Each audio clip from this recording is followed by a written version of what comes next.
மிக முக்கியமானது ஏபிபி சிலபஸை பொறுத்தவரை நம்ம சிஜே, டிஜே, ஏபிபி இந்த 3 தேர்வுகளுக்கும் சேர்த்துதான் இந்த சிபிசி பார்க்கிறோம். தற்பொழுது ஏபிபி சிலபஸ் இப்ப கால்ஃபர் வந்திருக்கிறது. இதற்கு மிக முக்கியமான சட்டப்பிரிவுகள் section 9, section 10, section 11 and section 140 capital A. இந்த 4 சட்ட பிரிவுகளில் இருந்து ஏபிபி எக்ஸாம்க்கு கேள்விகள் கேட்கப்பட இருக்கிறது. அதையும் நீங்கள் கவனித்துக் கொள்ள வேண்டும். எனவே செக்ஷன் 9 சிவில் நேச்சர் என்றால் என்ன, செக்ஷன் 10 ரெஸ் சப்சிடைஸ் என்றால் என்ன, 11 ரெஸ் ஜுடிகேட்டா என்றால் என்ன, இந்த 3 சட்ட பிரிவுகளோடு இணைத்து under section 148 capital A, 148 capital A order number 50 appendix D1 இதை மறக்கவே கூடாது. கேவியட் அங்கதான் வருகிறது. முன்னெடுப்பு மனு என்று சொல்வார்கள். தற்பொழுது ஏபிபி எக்ஸாம் எழுதுபவர்கள் இந்த 4 சட்ட பிரிவுகளையும் நன்றாக தெரிந்து வேண்டும். செக்ஷன் 9 பொறுத்தவரை சிவில் நேச்சர் உள்ள ஒரே ஒரு விஷயங்கள் மட்டும்தான். செக்ஷன் 10 ரெஸ் சப்சிடைஸ், இதுல இருக்கக்கூடிய operative word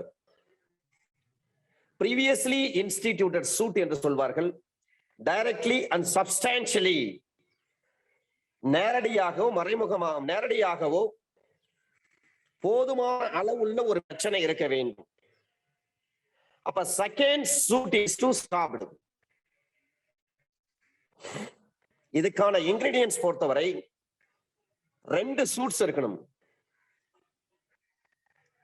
instituted suits and secondly previously instituted suit and secondly filed a suit. அப்ப directly substantially to determined, நேரடியாக போதுமான அளவிற்கு தீர்மானிக்கக்கூடிய பிரச்சனையாக இருக்க வேண்டும்.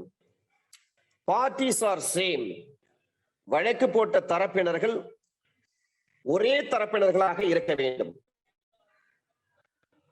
on same court,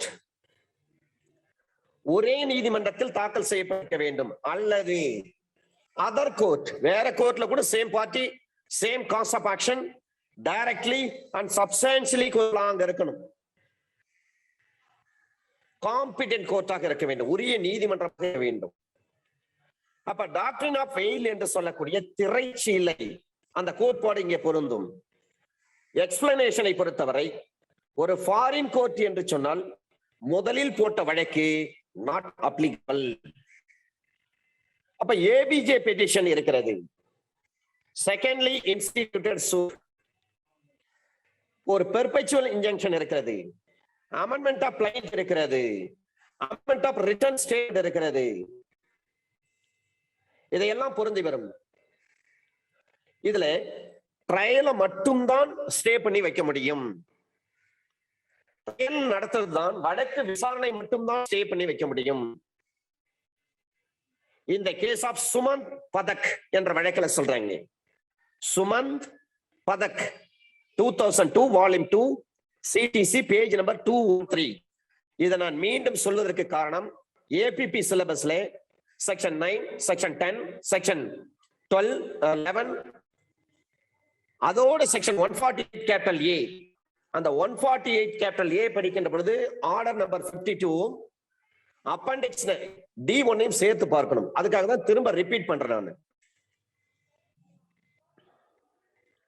Sumanth Pathak 2002 volume 2 CDC page number 213. இந்த வழக்கில் சொல்றாங்க trial alone is staying. Res சப்சிடைஸை பொறுத்தவரை ட்ரையலை மட்டும்தான் நீங்க நிறுத்த முடியும். It can be decided purely with the help of on legal point. அப்ப secondly instituted இதை சொன்ன வழக்கு it can be decided purely with the help of on legal point. எதற்கு? இந்த செகண்ட்லி இன்ஸ்டிடியூட்டட் அந்த சூட்டை பொறுத்தவரை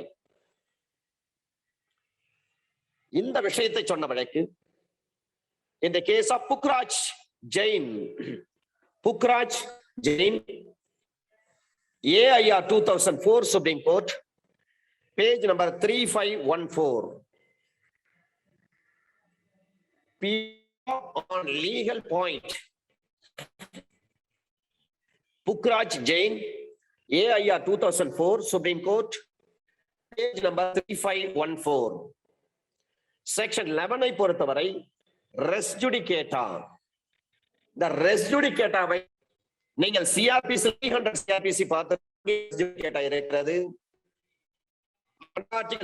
கிளாஸ் 2 அதாவது சபார்டினல் 2ல சொல்றீங்க கான்ஸ்டிடியூஷன் ஆஃப் இந்தியா, அங்கேயும் res judicata இருக்கிறது. அங்கே டியோ பார்ட்டி என்று அழைப்பார்கள். செக்ஷன் 300 சிஆர்பிசியில் என்று அழைப்பார்கள். அப்ப எக்ஸ் கேபிஷியோ res judicata என்று சொன்னால் ஒன் சூட் ஒன் டெசிஷன் என்ற அர்த்தம். எக்ஸ் கேபிஷியோ res judicata என்று சொன்னால் ஒன் சூட் ஒன் டெசிஷன். அப்ப rule of conclusiveness of judgment decision இருக்க வேண்டும். வழக்கு மேல வழக்கு போட்டுட்டே போயிட்டு இருந்தாங்கன்னா it is going on there is no end. போயிட்டே இருக்கும். அப்ப அதுக்கு ஒரு முடிவு வேண்டும் இல்ல, அதற்காக தான் இந்த res judicata கொண்டு வராங்க. Joint will theory under section 167 Indian evidence வருது. இப்ப எக்ஸ் கேபிஷியோ res judicata என்று சொன்னால் ஒன் சூட் ஒன் டெசிஷன். இது rule of conclusiveness of decision. இந்த res judicataவை பொறுத்தவரை 2016 ஆண்டு கர்நாடகா டிஜே எக்ஸாம்ல கேட்ட கேள்வி, res judicata mixed question of லாவா, மிக்சட் கொஸ்டின் ஆஃப் ஃபேக்டா அல்லது mixed question of law and fact ஒரு கேள்வி. இதற்கான ஆன்சர் res judicata என்று சொன்னால் mixed question of law and fact இரண்டும் இணைந்துதான் res judicata. சரிங்க, கொலாட்ரலி அண்ட் இன்சிடென்டாக இருக்கும் பட்சத்தில் அது மைட்டி என்று சொன்னால் பாசிபிலிட்டி, இந்த பிரச்சனையை எழுப்பியிருக்க முடியும் என்ற ஒரு வாய்ப்பு. ஹாட் என்று சொன்னால் ஆபரேட்டிவ் ப்ராப்பர், அதாவது எழுப்பியிருக்க வேண்டும். மைட்டி என்று சொன்னால் இந்த பிரச்சனை எழுப்பியிருக்க முடியும், நான் நினைச்சேன் அந்த பிரச்சனை உண்டு பண்ணிருக்கலாம் அப்படின்னு சொல்றேன். ஆனா ஹாட் என்று சொன்னால் OUGHT hot, you may ought to win, you shall ought to win in the competition அப்படின்னு சொல்றேன் பாருங்க. நீங்க கண்டிப்பாக இந்த போட்டியில் வெற்றி பெற்றே ஆக வேண்டும், மேண்டேட்டரி ப்ரொவிஷன். அதை போல ஹாட் என்று சொன்னால் ஆபரேட்டிவ் ப்ராப்பர், எழுப்பியிருக்க வேண்டும். இதுல எக்ஸ்பிளனேஷன் 8 இருக்கு, மிக முக்கியமானது. explanation 1, explanation 4, explanation 5, 6, 7 இடையில இருக்கக்கூடிய 2, 3 தேவையில்லை, கடைசியாக இருக்கக்கூடிய 8 தேவையில்லை. இப்ப explanation 1, explanation 4, explanation 5, explanation 6 and explanation 7 இவைகள் தான் முக்கியமானது. செக்ஷன் 11ல கொஸ்டின் கேட்டாங்கன்னா இதுல தான் கேள்வி கேட்கிறாங்க. அப்ப முன் வழக்கு என்று சொன்னால் சப்ஸ்டான்ஷியலி அண்ட் டைரக்ட்லி. இரண்டாவது டேட் ஆஃப் டெசிஷன். இந்த சொல்லாத ரெமெடி இருந்துச்சுன்னா அது ரிஜெக்ஷன் என்றுதான் அர்த்தம். எக்ஸ்பிளனேஷன் 1ல சொல்லப்பட்ட வார்த்தைகள் இதெல்லாம். இப்ப சொல்லாமல் ஒரு தீர்ப்புல நீங்க ஒரு பிரேயர் கேட்கறீங்க பெயிண்ட்ல, அந்த பிரேயருக்கு ஆன்சரே இல்லைன்னு சொன்னா என்ன அர்த்தம்? உங்க பிரேயர் ரிஜெக்ஷன் என்று அர்த்தம். தீர்ப்பில் உங்கள் பிரேயருக்கு ரிலீஃப் இல்லை என்று சொன்னால் பிளைண்ட்ல நீங்க கேட்ட அந்த பிரேயர் ரிஜெக்ட் பண்ணிருக்காங்கன்னு அர்த்தம். ஒரு பொது உரிமை தொடர்பான சூட் என்று சொன்னால் பப்ளிக் ரைட் சூட், அப்ப அது ஜட்ஜ்மெண்ட் இன் ரெம் என்று அர்த்தம். ஜட்ஜ்மெண்ட் இன் ரெம் என்று சொன்னால் அந்த தீர்ப்பு எல்லோரையும் கட்டுப்படுத்தும், உலகம் முழுவதும் கட்டுப்படுத்தும் என்று அர்த்தம். இந்தியாவில் ஒரு தீர்ப்பு கொடுக்கிறாங்கன்னா இந்தியாவில் இருக்கிற அத்தனை பேரையும் கட்டுப்படுத்தும் என்று அர்த்தம். ஜட்ஜ்மெண்ட் இன் பெர்சோனம் என்று சொன்னால் தனிப்பட்ட ஒரு நபரை மட்டும் கட்டுப்படுத்தும். ஏ என்பவருக்கும் பி என்பவருக்கும் இடையில் மட்டும்தான் சூட். அப்ப ஏ ஒரு சூட்ல வெற்றி பெறுகிறார் என்று சொன்னால் பி என்பவரை மட்டும்தான் கட்டுப்படுத்தும். அது ஜஸ் இன் பெர்சோனம். இதுல கன்க்ளூசிவ் ப்ரூஃப் என்று சொன்னால் section 41 Indian Evidence Act, section 112, section 113, இந்த 3 சட்ட பிரிவுகளும் கன்க்ளூசிவ் ப்ரூஃப். இப்ப doctrine of res judicata applies to execution proceedings என்று சொன்னால் கண்டிப்பாக நிறைவேற்று நடவடிக்கைக்கும் அது பொருந்தும். ஒரு கொல்தகு முன் தீர்ப்பு என்று சொல்லக்கூடிய ஒரு கன்ஸ்ட்ரக்டிவ் ரெஸ் ஜுடிகேட்டா, இது எக்ஸ்பிளனேஷன் நம்பர் 4ல. எக்ஸ்பிளனேஷன் நம்பர் 1ல சொல்றாங்க date of decision substantially and directly, முன் வழக்கு சம்பந்தமாக நேரடியாக அல்லது போதுமான அளவிற்கு அங்கே பிரச்சனை இருந்திருக்க வேண்டும். Date of decision. எக்ஸ்பிளனேஷன் 5ல சொல்லாத ஒரு ரெமெடி இருந்தால் அது ரிஜெக்ஷன் என்று அர்த்தம். 6ல பொது உரிமை தொடர்பான சூட் என்று சொன்னால் பப்ளிக் ரைட், ஜட்ஜ்மெண்ட் இன் ரெம், அதாவது ஜஸ் இன் ரெம், ஜஸ் இன் பெர்சோனம். ஜஸ் இன் ரெம் என்று சொன்னால் அனைவருக்கும் அது பொருந்தும். அப்ப கன்க்ளூசிவ் ப்ரூஃப் எல்லாம் இதில் தான் வருது. Section 41 Indian Evidence Act 112, 113. 7ல சொல்றாங்க doctrine of res judicata applies to execution ப்ரொசீடிங்ஸ்க்கு பொருந்தும். எக்ஸ்பிளனேஷன் 4ல சொல்றாங்க கன்ஸ்ட்ரக்டிவ் ரெஸ் ஜுடிகேட்டா, கொல்தகு முன் தீர்ப்பு, அதாவது முதல் சூட்டிலேயே சொல்லியிருக்க வேண்டும்.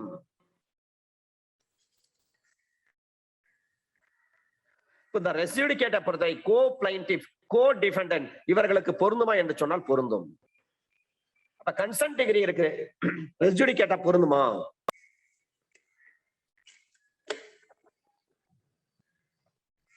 கன்சென்ட் டிகிரிக்கும் ரெஸ் ஜுடிகேட்டா பொருந்தும். Gnanasekaran 2016 volume 5 CTC page number 839.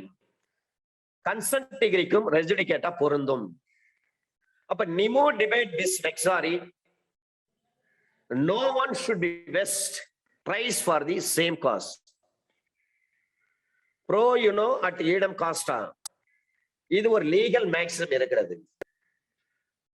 அதுக்கு அடுத்தது இன்ட்ரஸ்ட் ரை பப்ளிகா ஃபினிஸ் லிட்டியம், இன்ட்ரஸ்ட் ரை பப்ளிகே finis litium, there should be enmity in legislation, litigation.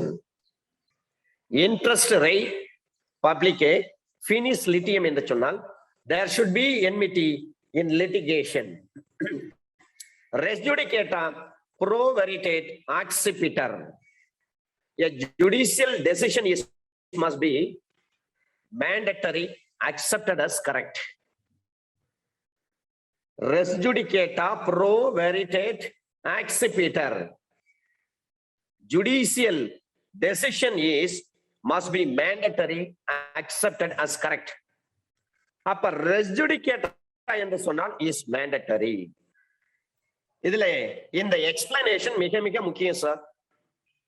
Explanation 1, 4, 5, 6, 7 அவ்வளவுதான் மிக முக்கியம். அதனால்தான் இதை திரும்ப ஒரு முறை நம்ம சொல்லியிருக்கோம். நிறைய இதுல ஜட்ஜ்மெண்ட் ஏற்கனவே சொல்லிட்டேன்.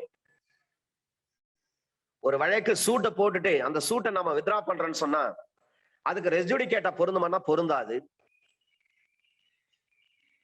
ஒரு பாகப்பிரிவின வழக்குல முன்தீர்ப்பு தடை விதி பொருந்துமானா பொருந்தாது, அப்படி கிடையாது. ஸ்பெசிபிக் ரிலீஃப் ஆக்ட் செக்ஷன் 9க்கு ரெஸ் ஜுடிகேட்டா பொருந்துமானா பொருந்தாது. ஒரு எலெக்ஷன் பெட்டிஷன் இருக்கு, அதுக்கு ரெஸ் ஜுடிகேட்டா பொருந்துமானா பொருந்தாது. ஒரு வாரிசு சர்டிபிகேட் இருக்கு, அந்த தீர்ப்புக்கு ரெஜுடி கேட்டா பொருந்துமானா பொருந்தாது. ஒரு habeas corpus, writ of habeas corpus இருக்கிறது, அதுக்கு ரெஜுடி கேட்டா பொருந்துமானா பொருந்தாது. ஆனா மற்ற நீதி பேராணைகளுக்கு பொருந்தும். ஒரு ரெவன்யூ கோர்ட் தீர்ப்பு இருக்கிறது, அதுக்கு ரெஜுடி கேட்டா பொருந்துமானா பொருந்தாது. இப்படி பல தீர்ப்புகளை நாம் லாஸ்ட் கிளாஸ்ல பார்த்திருக்கிறோம். அதை போல செக்ஷன் 12 பார்த்துட்டோம். மேற்கொண்டு உரிமை வழக்கு தொடக்க தடை, பார் டு ஃபர்தர் சூட், அதையும் பார்த்து விட்டோம். ஏனென்று சொன்னால் காஸ் ஆஃப் ஆக்ஷன் என்பது நடவடிக்கை நின்று வேறுபட்டதாகும். ஒரே நடவடிக்கையில் பல்வேறு வழக்கு மூலம் எழக்கூடிய வாய்ப்பு உண்டு. காஸ் ஆஃப் ஆக்ஷன் என்பது டிரான்சாக்ஷன் என்று, அந்த டிரான்சாக்ஷன் என்று வேறுபட்டது. ஒரே நடவடிக்கையில் பல்வேறு வழக்கு மூலம் எழும்பக்கூடிய வாய்ப்பு உண்டு. அப்ப வழக்கு மூலம் வேறுபட்டதாக இருக்கும் பொழுது இரண்டாவது வழக்கு தாக்கல் செய்வதற்கு எந்தவித தடையும் கிடையாது. Cause of action, if the cause of action is deferred, அப்ப செகண்ட் சூட் ஆட்டோமேட்டிக்கலா will arise. அதுல there is no dispute at all. Section 13, அயல்நாட்டு தீர்ப்பு எப்பொழுது முடிவானதாகும்? 2020 preliminary எக்ஸாம்ல ஒரு கேள்வி கேட்டிருந்தாங்க. ஒரு வெளிநாட்டு நீதிமன்றத்தினுடைய தீர்ப்பு இந்தியாவில் இருக்கக்கூடிய ஃபேமிலி கோர்ட்டை கட்டுப்படுத்துமா? ஒரு கேள்வி கேட்டிருந்தாங்க. அதை ஏற்றுக்கொள்ளும். அதுக்கான பதில். இப்ப அயல்நாட்டு தீர்ப்பு எப்பொழுது ஒரு முடிவான ஒரு விஷயமாக இருக்கும்? அயல்நாட்டு தீர்ப்பானது ஒரே தரப்பினர்களுக்கு இடையில், same parties, between same parties, நேரடியாக தீர்ப்பாகி இருக்கின்ற பொழுது அது முடிவான தீர்ப்பாகும். ஒரே தரப்பினர்களுக்கு இடையில் நேரடியாக டைரக்ட்லி அந்த ஜட்ஜ்மெண்ட் கொடுத்திருந்தாங்கன்னா இட் ஷால் பி ஃபைனல். அப்படி இல்லாத பட்சத்தில் அல்லது கீழே உள்ள சில விஷயங்கள் ஒரே வழக்கு மூலத்தின் அந்த வழக்கு தொடுப்பவனுடைய கீழ் உள்ள தரப்பினர்களுக்கு இடையில் அல்லது பாத்தியம் ஏதேனும் கோருகின்ற பொழுது அந்த நபர்களுக்கு இடையில் நேரடியாக தீர்ப்பாகி இருக்கின்ற பொழுது அந்த அயல்நாட்டு தீர்ப்பு முடிவானதாகும். ரெண்டு விஷயங்களை சொல்றாங்க. ஒரு ஃபாரின் ஜட்ஜ்மெண்டை பொறுத்தவரை சேம் பார்ட்டிஸா இருந்தாங்கன்னா, நேரடியாக தீர்ப்பு சொல்லப்பட்டு இருந்தால் அது முடிவான தீர்ப்பாகும். அல்லது மற்றவற்றால் ஒரே மூலத்தின் அடிப்படையில் காஸ் ஆஃப் ஆக்ஷன் கீழே வழக்கு தொடுப்பவரின் கீழ் உள்ள தரப்பினர்களுக்கு இடையில் அல்லது பாத்தியம் ஏதேனும் கோரும் நபர்களுக்கு இடையில் நேரடியாக தீர்ப்பாகி இருக்கின்ற பொழுது அந்த தீர்ப்பு முடிவான தீர்ப்பு. இல்ல கிளாஸ் ஏவ்ல சொல்றாங்க, தகுதி வாய்ந்த அதிகார வரம்பு கொண்ட ஒரு நீதிமன்றத்தால் தீர்ப்பு பகரப்பட்டிருக்க வேண்டும். அப்ப அந்த ஜட்ஜ்மெண்ட் எப்படி இருக்கணும்? Judgement is to be pronounced by the competent court. ஒரு தகுதி வாய்ந்த நீதிமன்றத்தால் அந்த தீர்ப்பு கூறப்பட்டிருக்க வேண்டும். அது கிளாஸ் ஏ. கிளாஸ் பி ல சொல்றாங்க, அந்த வழக்கில் தகுதிகளின் பேரில் தீர்ப்பு வழங்கப்பட்டில்லாத பொழுது. கிளாஸ் இ ல சொல்றாங்க, பன்னாட்டு சட்டத்தை, சர்வதேச சட்டத்தை பற்றிய தவறான ஒரு கருத்தை அல்லது இந்தியாவின் சட்டத்தை அத்தகைய சட்டம் இயற்றப்படத்தக்க வழக்குகளில் ஒப்புக்கொள்ள மறுப்பதற்கான அடிப்படையாக கொண்டிருப்பதாக நடவடிக்கைகளை பார்த்த மாத்திரத்திலேயே தெரிஞ்சுவிடும். அட் ஃபர்ஸ்ட் இன்ஸ்டன்ஸ்லயே தெரிஞ்சு போயிடும். ஏன்னா ஆன் மெரிட்ஸ்ல அந்த கேஸ் டிசைட் பண்ணல அப்படின்னு சொன்னா அது கட்டுப்படுத்தாது. அது மட்டும் கிடையாது.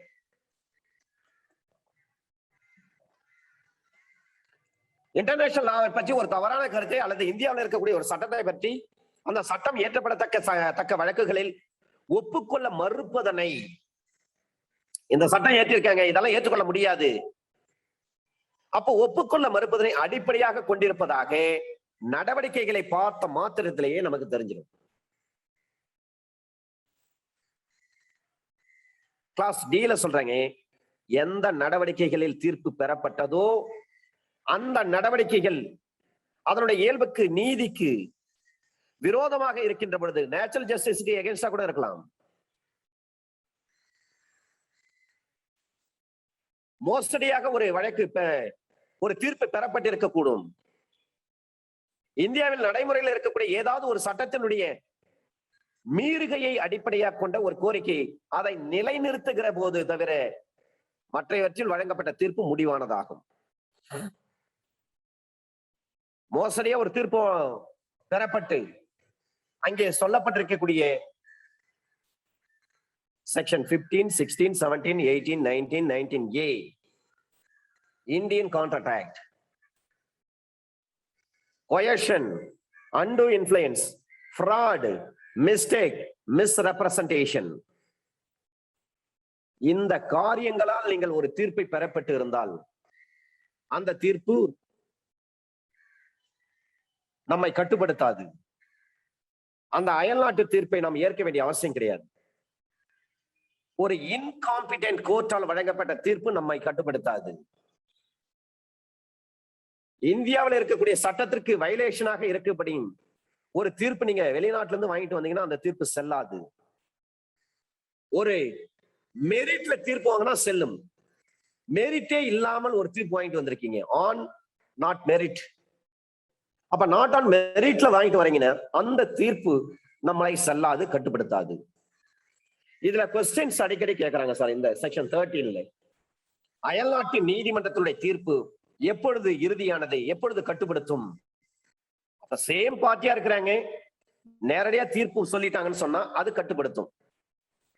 அல்லது மற்ற சூழ்நிலைகளில் சேம் காஸ் ஆஃப் ஆக்ஷன்ல யார் வழக்கு தொடுக்கிறாங்களோ அவங்க கீழுள்ள தரப்பினர்களுக்கு இடையில் அல்லது டைட்டில் சம்பந்தமாக கோருகின்ற பொழுது அந்த நபர்களுக்கு இடையில் நேரடியாக தீர்ப்பாகி இருக்கின்ற பொழுது அந்த தீர்ப்பு முடிவான தீர்ப்பு.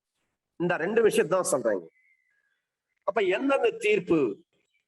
அப்ப தகுதி வாய்ந்த அதிகார வரம்பு கொண்ட ஒரு நீதிமன்றத்தால் தீர்ப்பு பகரப்பட்டிருக்கின்ற பொழுது அந்த வழக்கு தகுதிகளின் பேரில் தீர்ப்பு வழங்கப்பட்டில்லாத பொழுது காம்பிடென்ட் கோர்ட் கொடுத்தாங்கன்னா அது செல்லும். ஒரு தகுதியே இல்லாத ஒரு கோர்ட்டால் வழங்கப்பட்ட தீர்ப்பு அது செல்லாது. இதை பாருங்க, ஃபாரின் ஜட்ஜ்மெண்ட் இருக்குன்னு சொல்லிட்டு நம்ம இந்திய நீதிமன்றத்துல அதை கொண்டு வந்து தாக்கல் செய்கின்ற பொழுது தகுதி இல்லாத ஒரு நீதிமன்றத்தால் வழங்கப்பட்ட தீர்ப்பை இந்திய நீதிமன்றங்கள் அதை கவனத்தில் எடுத்துக்கொள்ள வேண்டிய அவசியம் கிடையாது. அதே போல இன்டர்நேஷனல் லாவை பொறுத்தவரை ஒரு தவறான கருத்தை அல்லது இந்தியாவில் இருக்கக்கூடிய சட்டத்தை அத்தகைய சட்டம் இயற்றப்படத்தக்க வழக்குகளில் ஒப்புக்கொள்ள மறுப்பதனை, இந்த சட்டம் ஏற்றப்பட்டதெல்லாம் ஏத்துக்க முடியாது அப்படின்னு சொல்லி மறுக்கிறாங்க. அதை அடிப்படையாக கொண்டிருப்பதாக ஒரு நடவடிக்கைகளை பார்த்த மாத்திரத்திலே எடுத்த எடுப்பிலே தெரிஞ்சிடும். அதை படிக்கிறப்ப தெரிஞ்சிடும், ஆரம்பத்திலே தெரிஞ்சு போயிடும், அட் ஃபர்ஸ்ட் இன்ஸ்டான்ஸ்ல தெரிஞ்சு போயிடும். அப்ப எந்த நடவடிக்கைகளில் தீர்ப்பு பெறப்பட்டதோ அந்த நடவடிக்கைகள் இயல்பு நேச்சுரல் ஜஸ்டிஸ்க்கு விரோதமாக இருக்கின்ற பொழுது அது செல்லாது.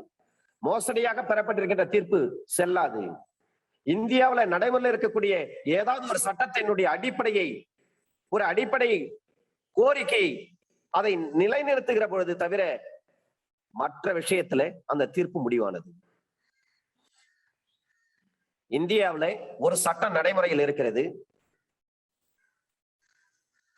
அந்த சட்டத்தை எக்ஸீட் பண்ற மாதிரி அடிப்படையாக கொண்ட ஒரு கோரிக்கையை அதை நிலைநிறுத்துகிற போது தவிர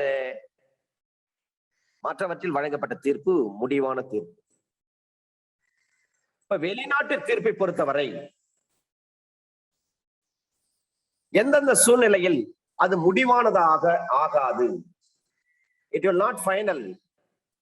அப்ப உரிய அதிகார வரம்புடைய நீதிமன்றம் தீர்ப்பு வழங்காத போது அதை ஏற்றுக்கொள்ள வேண்டிய அவசியம் கிடையாது. அந்த வழக்கில் தகுதி அடிப்படையில் தீர்ப்பு வழங்கப்படாத போது அதை ஏற்றுக்கொள்ள வேண்டிய அவசியம் கிடையாது. சர்வதேச சட்டத்திற்கு புறம்பாகவும் இந்திய நாட்டு சட்டத்திற்கு பொருந்தாததாகவும் ஒரு தீர்ப்பு வழங்கப்பட்டிருக்கின்ற பொழுது, எகைன்ஸ்ட் இன்டர்நேஷனல் லா, இந்தியாவில் இருக்கக்கூடிய நடைமுறையில் இருக்கக்கூடிய சட்டத்துக்கு அந்த தீர்ப்பு பொருந்தாத மாதிரி இருக்கின்ற பொழுது அந்த சர்வதேச தீர்ப்பை, நம்ம சர்வதேச நீதிமன்ற தீர்ப்பை ஏற்றுக்கொள்ள வேண்டிய அவசியம் கிடையாது. இயற்கை நீதிக்கு புறம்பாக வழங்கப்பட்டிருக்கின்ற பொழுது அந்த தீர்ப்பை ஏற்றுக்கொள்ள வேண்டிய அவசியம் கிடையாது. மோசடியாக தீர்ப்பு வழங்கப்பட்டிருக்கின்ற பொழுது அந்த தீர்ப்பை ஏற்றுக்கொள்ள வேண்டிய அவசியம் கிடையாது. இந்தியாவில் நடைமுறையில் இருக்கக்கூடிய ஒரு சட்டத்தை மீறி அதன் அடிப்படையில் ஒரு தீர்ப்பு ஒன்றை பெற்றிருக்கின்ற பொழுது அந்த தீர்ப்பு ஏற்றுக்கொள்ளப்பட மாட்டாது. இதுதான் ABCDEF வரை. இதுல கண்டிப்பா ஒரு கொஸ்டின் வரும் சார். சர்வதேச நீதிமன்றம் வெளிநாட்டு நீதிமன்ற தீர்ப்புகளை எப்பொழுது இந்திய நீதிமன்றங்கள் ஏற்றுக்கொள்ள முடியாது? ஏவ்ல சொல்றாங்க உரிய அதிகார வரம்புடைய, அப்ப உரிய அதிகார வரம்புடைய நீதிமன்றம் தீர்ப்பு வழங்காத போது, அப்ப இன்காம்பிடன்ட் கோர்ட் ஒரு தீர்ப்பு கொடுக்குறாங்கன்னா அது செல்லாது, இந்தியாவில ஏற்றுக்கொள்ள முடியாது. பில சொல்றாங்க அந்த வழக்குல தகுதி அடிப்படையில் தீர்ப்பு வழங்காத போது, மெரிட்ல தான் ஒரு ஜட்ஜ்மெண்ட் கொடுக்கணும். அங்க மெரிட்டே இல்லாம ஒரு ஜட்ஜ்மெண்ட் கொடுக்குறாங்க, அந்த தீர்ப்பு நம்ம ஏற்றுக்கொள்ள வேண்டிய அவசியம் கிடையாது. மூன்றாவது ஈல சொல்றாங்க சர்வதேச சட்டத்திற்கு புறம்பாகவும் இந்திய நாட்டு சட்டத்திற்கு பொருந்தாத ஒரு தீர்ப்பு, நாட் அப்ளிகபிள் ஃபார் இந்தியன் லா, அந்த தீர்ப்பை ஏற்றுக்கொள்ள வேண்டிய அவசியம் கிடையாது. டீல சொல்றாங்க நேச்சுரல் ஜஸ்டிஸ்க்கு எதிராக வழங்கப்பட்ட தீர்ப்பு ஏற்றுக்கொள்ளப்பட மாட்டாது. ஈல சொல்றாங்க நீங்க ஃப்ராட் பண்ணி ஒரு தீர்ப்பு வாங்கியிருக்கீங்க, coercion, undue influence, fraud, misrepresentation or mistake, அந்த தீர்ப்பு ஏற்றுக்கொள்ளப்பட மாட்டாது. எஃப்ல சொல்றாங்க இந்தியாவில் நடைமுறையில் இருக்கக்கூடிய சட்டத்தை மீறி அதன் அடிப்படையில் தீர்ப்பு ஒன்றை பெற்றிருக்கின்ற பொழுது அந்த தீர்ப்பு ஏற்றுக்கொள்ளப்பட மாட்டாது. கண்டிப்பாக இந்த ஏவ்ல இருந்து எஃப்க்குள்ள இருக்கக்கூடிய ஏதாவது ஒரு விஷயத்தை வைத்து ஒரு மார்க்குக்கு ஒரு கேள்வி கண்டிப்பா கேட்டு விடுவார்கள். அப்ப செக்ஷன் 13 சர்வதேச சட்டத்தின் மூலம் தான் முடிவு செய்ய வேண்டுமே தவிர நாட்டு சட்டத்தால் முடிவு செய்தல் கூடாது. அப்ப வெளிநாட்டு தீர்ப்பு என்பது ஆள்வரை சம்பந்தப்பட்ட சங்கதிகளை மோசடியாக பெற்றிருத்தல் கூடாது. விவாகரத்து வழக்கில் எதிர்மனுதாரர் தோன்றவில்லை என்பதனால் அந்த வழக்கில் ஒருதலைபட்சமாக தீர்ப்பு வழங்கப்பட்டது, ஆனால் இதனை சமரச அடிப்படையில் பெற்ற தீர்ப்பாணையாக கருத முடியாது. அதே போல இந்தியா பாகிஸ்தான் பிரிவதற்கு முன்பாக சிஆர்பிஸ்ல ஜீவனாம்சத்துக்கான உத்தரவு பாகிஸ்தான் நீதிமன்றத்தில் பெற்றவர், அதனை இந்திய நாட்டு நீதிமன்றத்தில் நிறைவேற்றிக் கொள்ளலாமா என்று சொன்னால் நிறைவேற்றிக் கொள்ளலாம். இப்ப வெளிநாட்டு நீதிமன்றங்களில் அந்த ஆர்டருக்கும் தீர்ப்புக்கும் ஜட்ஜ்மெண்ட்டுக்கும் உரிய மரியாதை கண்டிப்பாக கொடுக்க வேண்டும். அப்ப வெளிநாட்டு நீதிமன்றம் இந்திய நாட்டு சட்டத்தை கவனத்தில் கொள்ளும் பொழுது வழக்கு தரப்பினர்களின் வாதத்தை கேட்பதற்கு வாய்ப்பளிக்க வேண்டும். ஒருதலைபட்சமான தீர்ப்பு அல்லது தீர்ப்பாணை தகுதியின் அடிப்படையில் பிறப்பிக்கப்படுவதில்லை. அப்ப வெளிநாட்டு தீர்ப்பு தகுதியின் அடிப்படையில் வழங்கப்படவில்லை என்று கூறுகின்றவரே அதனை நிரூபிக்க வேண்டும். வழக்கு தரப்பினர்கள் எந்த நாட்டில் திருமணம் செய்து கொண்டார்களோ அந்த நாட்டு சட்டத்தை வெளிநாட்டு தீர்ப்பு அங்கீகரிக்க வேண்டும். இதையெல்லாம் செக்ஷன் 13 சொல்லப்பட்ட ஜட்ஜ்மெண்ட்ஸ். அண்டர் செக்ஷன் 14 அயல்நாட்டு தீர்ப்பு, அதை பொறுத்து ஒரு அனுமானம், presumption as to foreign judgment. ஒரு அயல்நாட்டு தீர்ப்பின் சான்றிட்ட நகலை, certified copy 74 படிச்சிருப்பீங்க, Indian Evidence act under section 74. அந்த சர்டிஃபைடு காப்பி தாக்கல் செய்கின்ற பொழுது தகுதி வாய்ந்த அதிகார வரம்பு கொண்ட ஒரு நீதிமன்றத்தால் அத்தகைய தீர்ப்பு பகரப்பட்டது என்று நீதிமன்றம் கருதுதல் வேண்டும். இந்த பிரிவு வாதி எதிர்வாதி ரெண்டு பேருக்குமே பொருந்தும். செக்ஷன் 14 பொறுத்தவரை எல்லாம் அயல்நாட்டு தீர்ப்பு பொறுத்தவரை ஒரு சர்டிஃபைட் காப்பி கொண்டு வந்து கொடுக்குறாங்கன்னு சொன்னா அது தகுதி வாய்ந்த நீதிமன்றத்தால் வழங்கப்பட்ட ஒரு தீர்ப்பு என்றுதான் நாம் பிரசியூம் பண்ணணும். இப்ப வெளிநாட்டு தீர்ப்பினுடைய ஒளிப்பட நகல் இருக்கிறது, அது இந்திய சாட்சி சட்டம் பிரிவு 86 கீழ் சான்றிடப்பட்டிருக்கின்ற பொழுது அது சாட்சியமாக அனுமதிக்கக்கூடிய ஒன்றுதான். வெளிநாட்டு தீர்ப்பின் மீதான வழக்கை அந்த தீர்ப்பு பிறப்பிக்கப்பட்ட தேதியிலிருந்து 6 மாதத்திற்குள் கால வரம்பு சட்டம் ஆர்டிகல் 11 படி தாக்கல் செய்தல் வேண்டும். ஃபாரின் ஜட்ஜ்மெண்ட்டை பொறுத்தவரை அந்த தீர்ப்பு எப்பொழுது வெளியிடப்பட்டதோ from the date of delivery of judgment it should be produced within 6 months. அப்ப வெளிநாட்டு தீர்ப்பின் மீதான வழக்கை அந்த தீர்ப்பு பிறப்பிக்கப்பட்ட தேதியிலிருந்து 6 மாதத்திற்குள் லிமிடேஷன் ஆக்ட் செக்ஷன் ஆர்டிகல் 11 படி நீங்கள் தாக்கல் செய்ய வேண்டும். AIR 1957 Madras page number 34. வெளிநாட்டு தீர்ப்புனா அந்த தீர்ப்பு எப்போ சொன்னாங்களோ அதுல இருந்து 6 மாசத்துக்குள்ள அந்த தீர்ப்பை கொண்டு வந்து இந்திய நீதிமன்றத்தில் நீங்கள் தாக்கல் செய்ய வேண்டும். இங்க ஒரு வேலை கேஸ் இருந்தால் AIR 1957 Madras page number 34.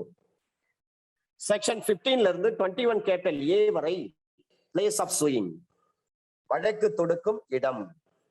Section 15 பொறுத்தவரை உரிமை வழக்குகள் எந்த நீதிமன்றத்தில் தொடுக்கப்பட வேண்டும், எந்த கோர்ட்ல நம்ம கேஸ் போடணும். Court in which suits to be instituted. உரிமை வழக்கு ஒவ்வொன்றையும் அதை விசாரிக்க தகுதி வாய்ந்ததான மிகவும் கீழ் நிலையில் உள்ள நீதிமன்றத்தில் தான் தாக்கல் செய்ய வேண்டும். லாயர் கோர்ட்ல தான் தாக்கல் செய்யணும். அப்ப every suit shall be instituted in a lowest grade competent to try. Section 15 பொறுத்தவரை ஹைகோர்ட்டுக்கு பொருந்தாது. அந்தந்த வழக்கையும் விசாரிப்பதற்கு அதிகார வரம்புடைய நீதிமன்றத்திலேயே தாக்கல் செய்ய வேண்டும். ஒரு முன்சிப் கோர்ட்ல எந்தெந்த கேஸ் தாக்கல் பண்றாங்க, 1 லட்சம் ரூபாய் மதிப்புள்ள ஒரு இன்ஜெக்ஷன் சூட் போடுறீங்கன்னா முன்சிப் கோர்ட்ல நீங்க ஃபைல் பண்ணுங்க. மணி சூட் 1 லட்சம் ரூபாய்க்குள்ள ஃபைல் பண்ணுங்க. டெக்ளரேஷன் சூட் முன்சிப் கோர்ட்ல மாவட்ட உரிமையியல் நீதிமன்றம், டிஸ்ட்ரிக்ட் முன்சிப் கோர்ட், DMC என்று சொல்வார்கள் சுருக்கமாக, டிஸ்ட்ரிக்ட் முன்சிப் கோர்ட் என்று சொன்னால் மாவட்ட உரிமையியல் நீதிமன்றம். 1 லட்சம் ரூபாய் மதிப்புள்ள ஒரு சூட்டு, ஒரு இன்ஜெக்ஷன் அங்க ஃபைல் பண்ணுங்க. 1 லட்சம் ரூபாய் மதிப்புள்ள ஒரு மணி சூட்டு டிஸ்ட்ரிக்ட் முன்சிப் கோர்ட்ல, DMC கோர்ட்ல ஃபைல் பண்ணுங்க. ஒரு டிக்ளரேஷன் சூட்டு DMC கோர்ட்ல ஃபைல் பண்ணலாம். ஒரு சேல் சூட்டு, சூட் ஃபார் சேல், ஒரு விற்பனை செய்யத்தக்க வழக்கு, ஒரு பாகப்பிரிவினை சூட்டு, பார்ட்டிஷன் சூட்டு, ஒரு சக்சஷன் ஒரிஜினல் பெட்டிஷன், ஒரு மார்ட்கேஜ் சூட்டு, ஒரு கான்ட்ராக்ட் சூட்டு, ஒரு அக்ரிமெண்ட் சூட்டு, ஒரு முஸ்லிம் விவாகரத்து வழக்கு. நீங்க டிஸ்ட்ரிக்ட் கோர்ட்டுக்கு போகாதீங்க, ஹைகோர்ட்டுக்கு போகாதீங்க. கீழ்நிலையில் இருக்கக்கூடிய முன்சிப் கோர்ட்ல நீங்க முஸ்லிம் விவாகரத்து வழக்கு நீங்க ஃபைல் பண்ண முடியும். அதுக்காக நாங்க டிஸ்ட்ரிக்ட் கோர்ட் போய் தான் இது செய்யணும். அப்ப முஸ்லிம்கள் சம்பந்தமான விவாகரத்து வழக்கு, டைவர்ஸ் பெட்டிஷன், அதை எங்க போடலாம்? டிஸ்ட்ரிக்ட் முன்சிப் கோர்ட்லயே போடலாம், DMC கோர்ட்லயே, மாவட்ட உரிமையியல் நீதிமன்றத்தில் தாக்கல் செய்யலாம். அதே போல முஸ்லிம்களை சேர்ந்து வாழ்வதற்கான உரிமை, ஸ்பெசிபிக் ரிலீஃப் ஆக்ட் சம்பந்தமாக, ஜீவனாம்ச வழக்கு சம்பந்தமாக, மேண்டட்டரி இன்ஜெக்ஷன் சூட்டு, வாரிசுரிமை சர்டிபிகேட், சக்சஷன் சர்டிபிகேட், அந்த சூட்டு, ரெண்ட் கண்ட்ரோல், இன்சால்வன்சி. இந்த ரெண்ட் பாத்தீங்கன்னா இப்ப புது சட்டம் வந்து போச்சுங்க. அதுல நீங்க சப் கலெக்டர் கிட்ட தான் நீங்க மனு போடணும், கோட்டாட்சியர், சார் ஆட்சியர், அங்கதான் நீங்க மனு போடணும். இருந்தாலும் இன்னும் அதை நடைமுறைப்படுத்தல, அப்படியே பெண்டிங்ல இருந்துட்டு இருக்கு. நம்ம முன்சிப் கோர்ட்ல தான் இது நாள் வரை நம்ம கேஸ் போடுறோம். Mandatory injunction, rent control, insolvency, நொடிப்பு நிலை வழக்கு முன்சிப் கோர்ட்ல போடலாம். 1 லட்சம் ரூபாய்க்குள்ளா முன்சிப் கோர்ட்ல போடலாம். இதுல ஒரு பெரிய விஷயம், எத்தனை கோடி ரூபாய் கூட இருந்தாலும் நீங்க Provincial Insolvency Act 1920 under section 10ல சப்கோர்ட்ல கேஸ் போட முடியும். இதுக்காக நீங்க டிஸ்ட்ரிக்ட் கோர்ட் போயிட்டு ஃபைல் பண்ண வேண்டிய அவசியம் கிடையாது. அதுக்கு ஜிஓ பாஸ் ஆகிருக்கிறது, செக்ஷனும் கிளியரா இருக்கிறது. எனவே சப்கோர்ட்ல நீங்க 100 கோடி ரூபாய் கூட ஒரு நிதி நிறுவனம் வாங்கி அந்த வாடிக்கையாளர்களுக்கு திருப்பி செலுத்தவில்லை என்ற காரணத்தின் அடிப்படையில் அந்த நிதி நிறுவனம் நொடிந்து போய்விட்டது, நொடிப்பு நிலை அடைந்து விட்டது, இன்சால்வன்சி ஆகிவிடுச்சு, அதனால டு பி டிக்ளேர்ட் அஸ் இன்சால்வென்ட் என்று சொல்லி நாம சப்கோர்ட்ல தான் வழக்கு போடணும். இதற்காக டிஸ்ட்ரிக்ட் கோர்ட், ஹைகோர்ட் போக வேண்டிய அவசியம் கிடையாது சார். சப்கோர்ட்டுக்கு அந்த இடத்துல பெக்யூனரி ஜூரிஸ்டிக்ஷன் அதுக்கு பொருந்தாது. அது 100 கோடி ரூபாய் கூட வாங்கி ஏமாத்தி இருக்கலாம். நீங்க சப்கோர்ட்ல தான் சூட்ட போடணும்.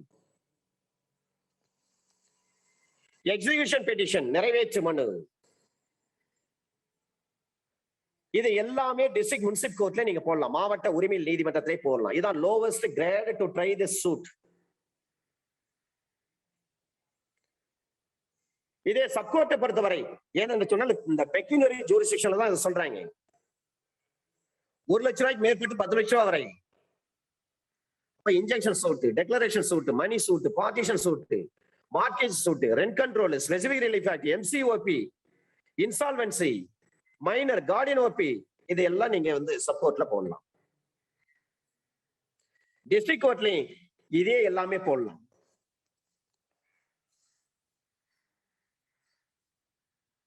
அப்ப அங்க பெக்யூனரி ஜூரிஸ்டிக்ஷன் தான் சொல்றாங்க.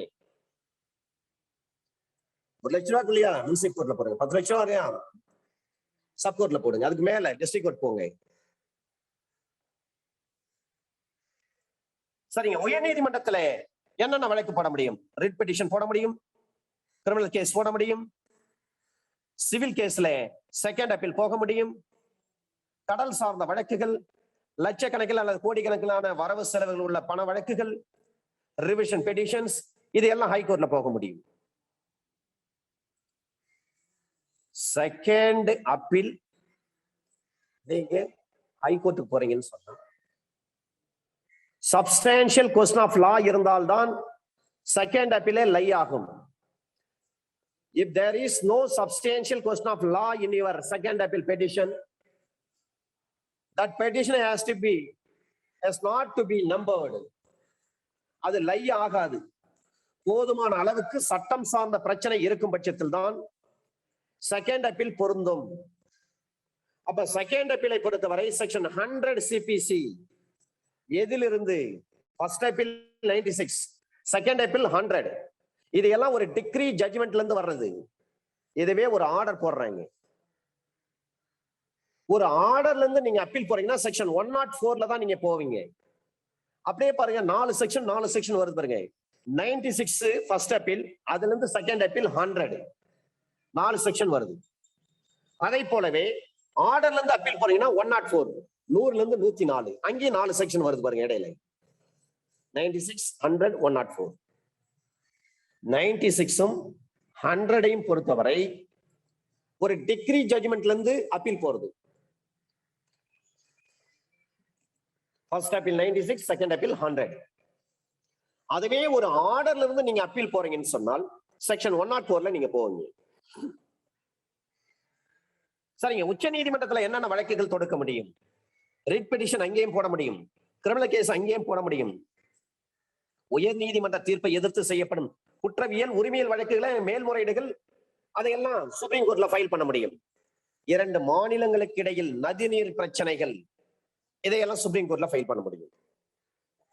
அப்ப 2 மாநிலங்களுக்கு இடையில் நதிநீர் பிரச்சனை என்று சொன்னால் எந்த ஆர்டிகல் கான்ஸ்டிடியூஷன் ஆஃப் இந்தியாவில் 1950ல எந்த ஆர்டிகல் அதை பத்தி சொல்றாங்க? அண்டர் ஆர்டிகல் 262 2 மாநிலங்களுக்கு இடையில் ஒரு நதிநீர் ஆற்று பிரச்சனை, காவிரி நதிநீர் பிரச்சனை, Kaveri river water dispute, Kaveri ஆறு நதிநீர் பிரச்சனை. அப்ப அண்டர் ஆர்டிகல் 262 பாருங்க, இங்கே 2 அங்கே 2, நடுவுல ஒரு ஆறு. அப்ப ஆறுக்கான பிரச்சனை 2 மாநிலங்கள், இங்க 2 அங்க 2, நடுவுல 6. அண்டர் ஆர்டிகல் 262 எப்படி அமைஞ்சிருக்கு பாருங்க.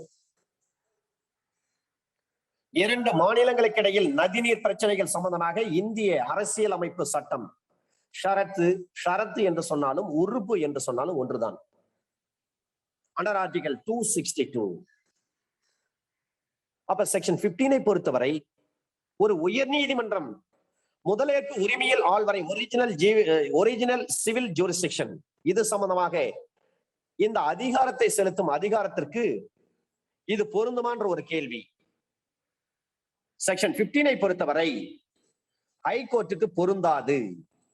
AIR 1951 Madras page number 93. அப்ப ஒரிஜினல் சிவில் ஜூரிஸ்டிக்ஷனுக்கு, அந்த ஒரிஜினல் சிவில் ஜூரிஸ்டிக்ஷன் சம்பந்தமாக செலுத்தும் அதிகாரம் உயர் நீதிமன்றத்திற்கு பொருந்துமாய செக்ஷன் 15 என்று சொன்னால் பொருந்தாது. AIR 1951 Madras page number 93. அதே போல சிபிசி அண்டர் செக்ஷன் 15 இருந்து 20 வரை இருக்கக்கூடிய பிரிவுகள் எல்லாமே வழக்குகள் தாக்கல் செய்யப்படும் முறையை பற்றி அது ஒழுங்குபடுத்துகிறது. ஒரு வழக்கை எப்படி தாக்கல் செய்யணும்னு சொல்லிட்டு இதுதான் ப்ரொசீஜர் என்று சொல்லி அதை ரெகுலேட் பண்ணுகிறது.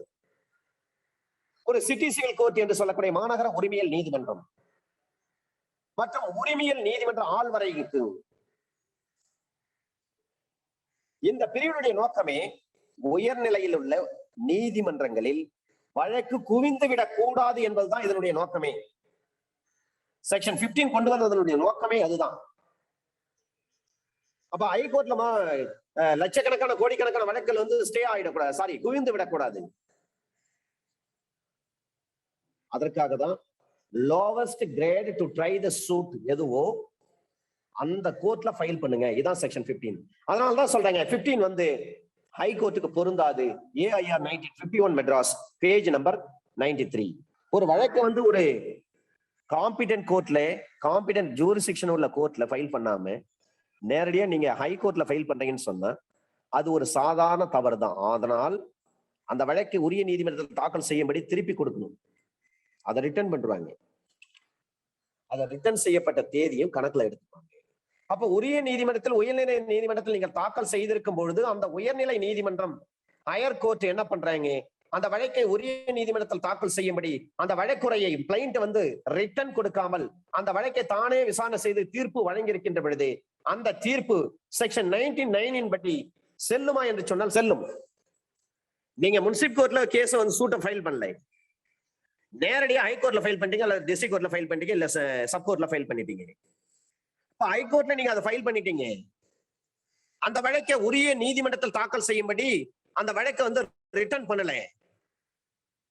அந்த வழக்கை ஹைகோர்ட்டை நேரடியாக எடுத்து விசாரணை பண்றாங்க.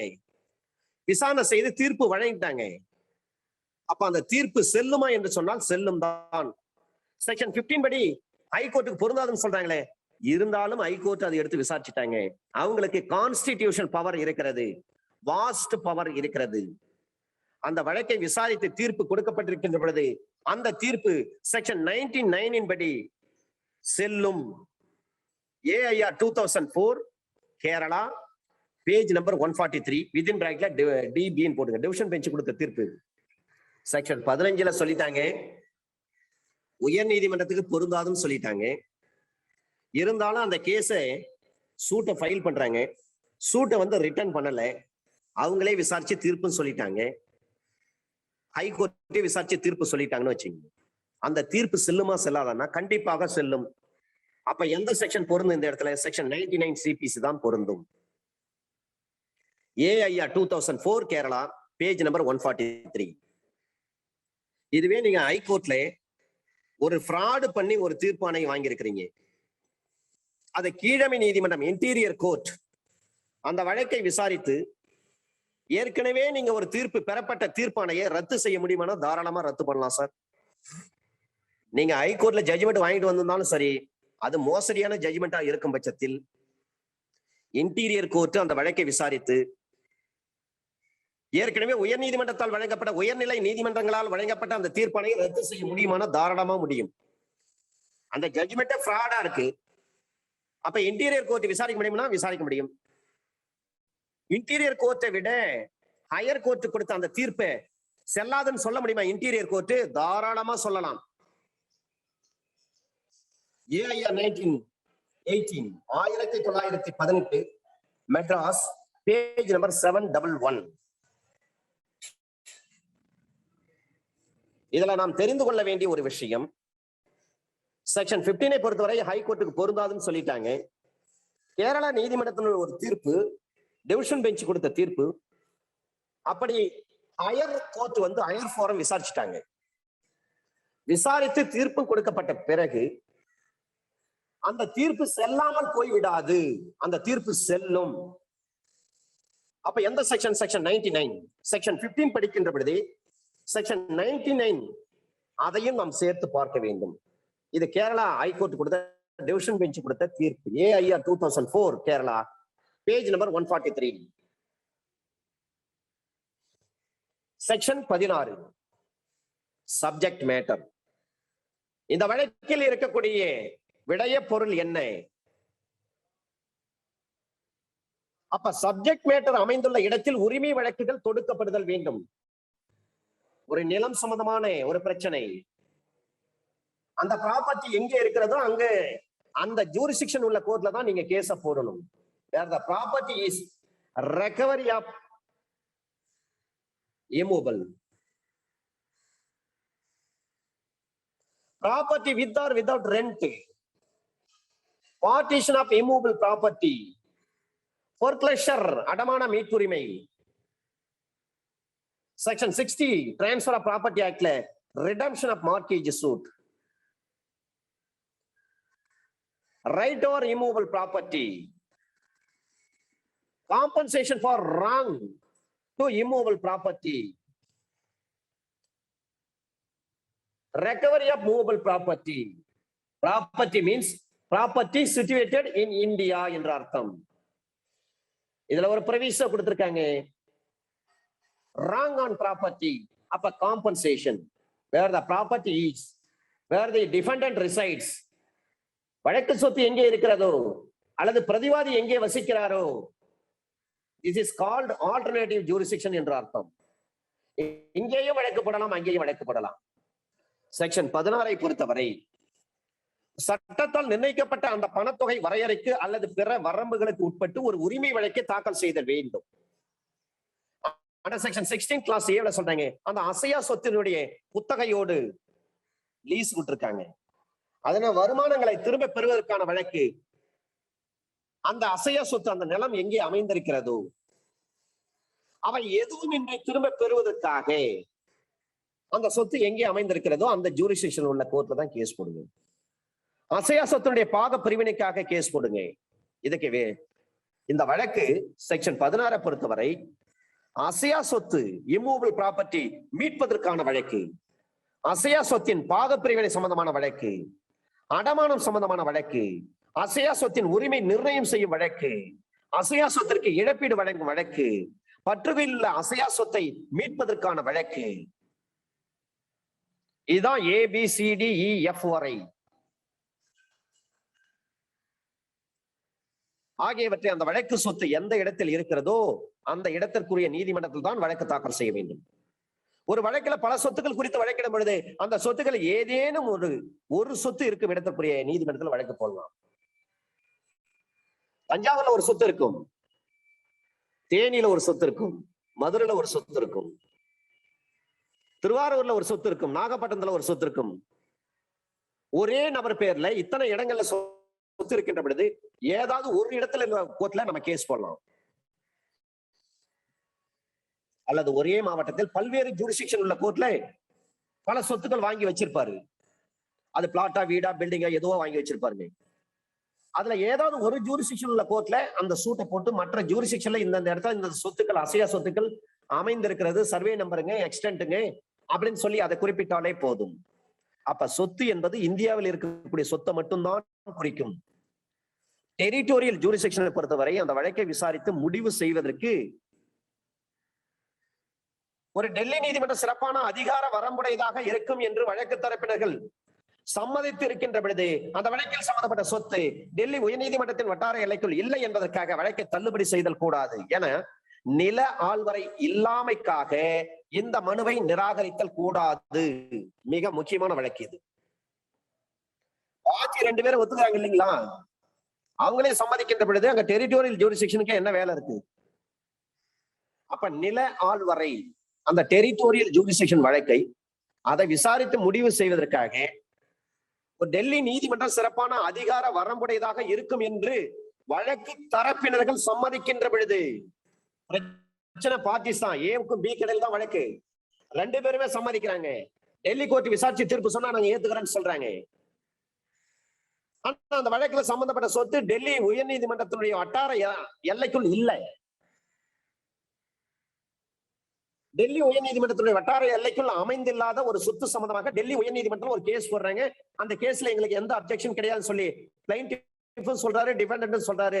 டெல்லி உயர் நீதிமன்றம் விசாரித்து தீர்ப்பு கொடுத்தால் அந்த தீர்ப்பை நாங்க ஏற்றுக்கொள்வோம். இந்த இடத்துல டெரிட்டோரியல் ஜூரிஸ்டிக்ஷன் பற்றி எங்களுக்கு கவலை இல்லைன்னு சொல்றாங்க. அப்ப வட்டார எல்லைக்குள் இல்லை என்பதற்காக அந்த வழக்கை தள்ளுபடி செய்யக்கூடாது. நில ஆள்வரை இல்லாமைக்காக இந்த மனுவை நிராகரிக்க கூடாது, அந்த மனுவை விசாரிங்கன்னு சொல்லிட்டாங்க. மெட்ராஸ் ஹைகோர்ட் ஜூரிஸ்டிக்ஷன் கீழே வரக்கூடிய ஒரு சொத்தாக இருக்கும் பட்சத்தில் அதை விசாரிங்கன்னு சொல்றாங்க. மெட்ராஸ் ஹைகோர்ட் ஜூரிஸ்டிக்ஷன்ல அந்த சொத்து வரலைங்க, இருந்தாலும் பிளைன்டிஃபும் ஒத்துக்கிறாரு, டிஃபெண்டன்ட்டும் ஒத்துக்கிறாரு. மெட்ராஸ் ஹைகோர்ட் விசாரிச்சு அந்த தீர்ப்பு கொடுத்தா நாங்க ஏத்துக்கிறோம், எந்த பிரச்சனையும் கிடையாதுன்னு சொல்றாங்க. அந்த வழக்கை மெட்ராஸ் ஹைகோர்ட் விசாரிக்க முடியுமானா விசாரிக்க முடியும். ஏன்னா பிளைன்டிஃபுக்கும் டிஃபெண்டன்ட்டுக்கும் எந்த கோர்ட் விசாரிப்பதில் என்பதில் அவர்களுக்கு எந்தவித மாற்று கருத்து எதுவுமே கிடையாது. சுரேஷ் ஜெயின் வெர்சஸ் தினேஷ்குமார் வழக்குல சொல்றாங்க. Suresh Jain versus Dineshkumar, AIR 2008 Delhi, page number 127.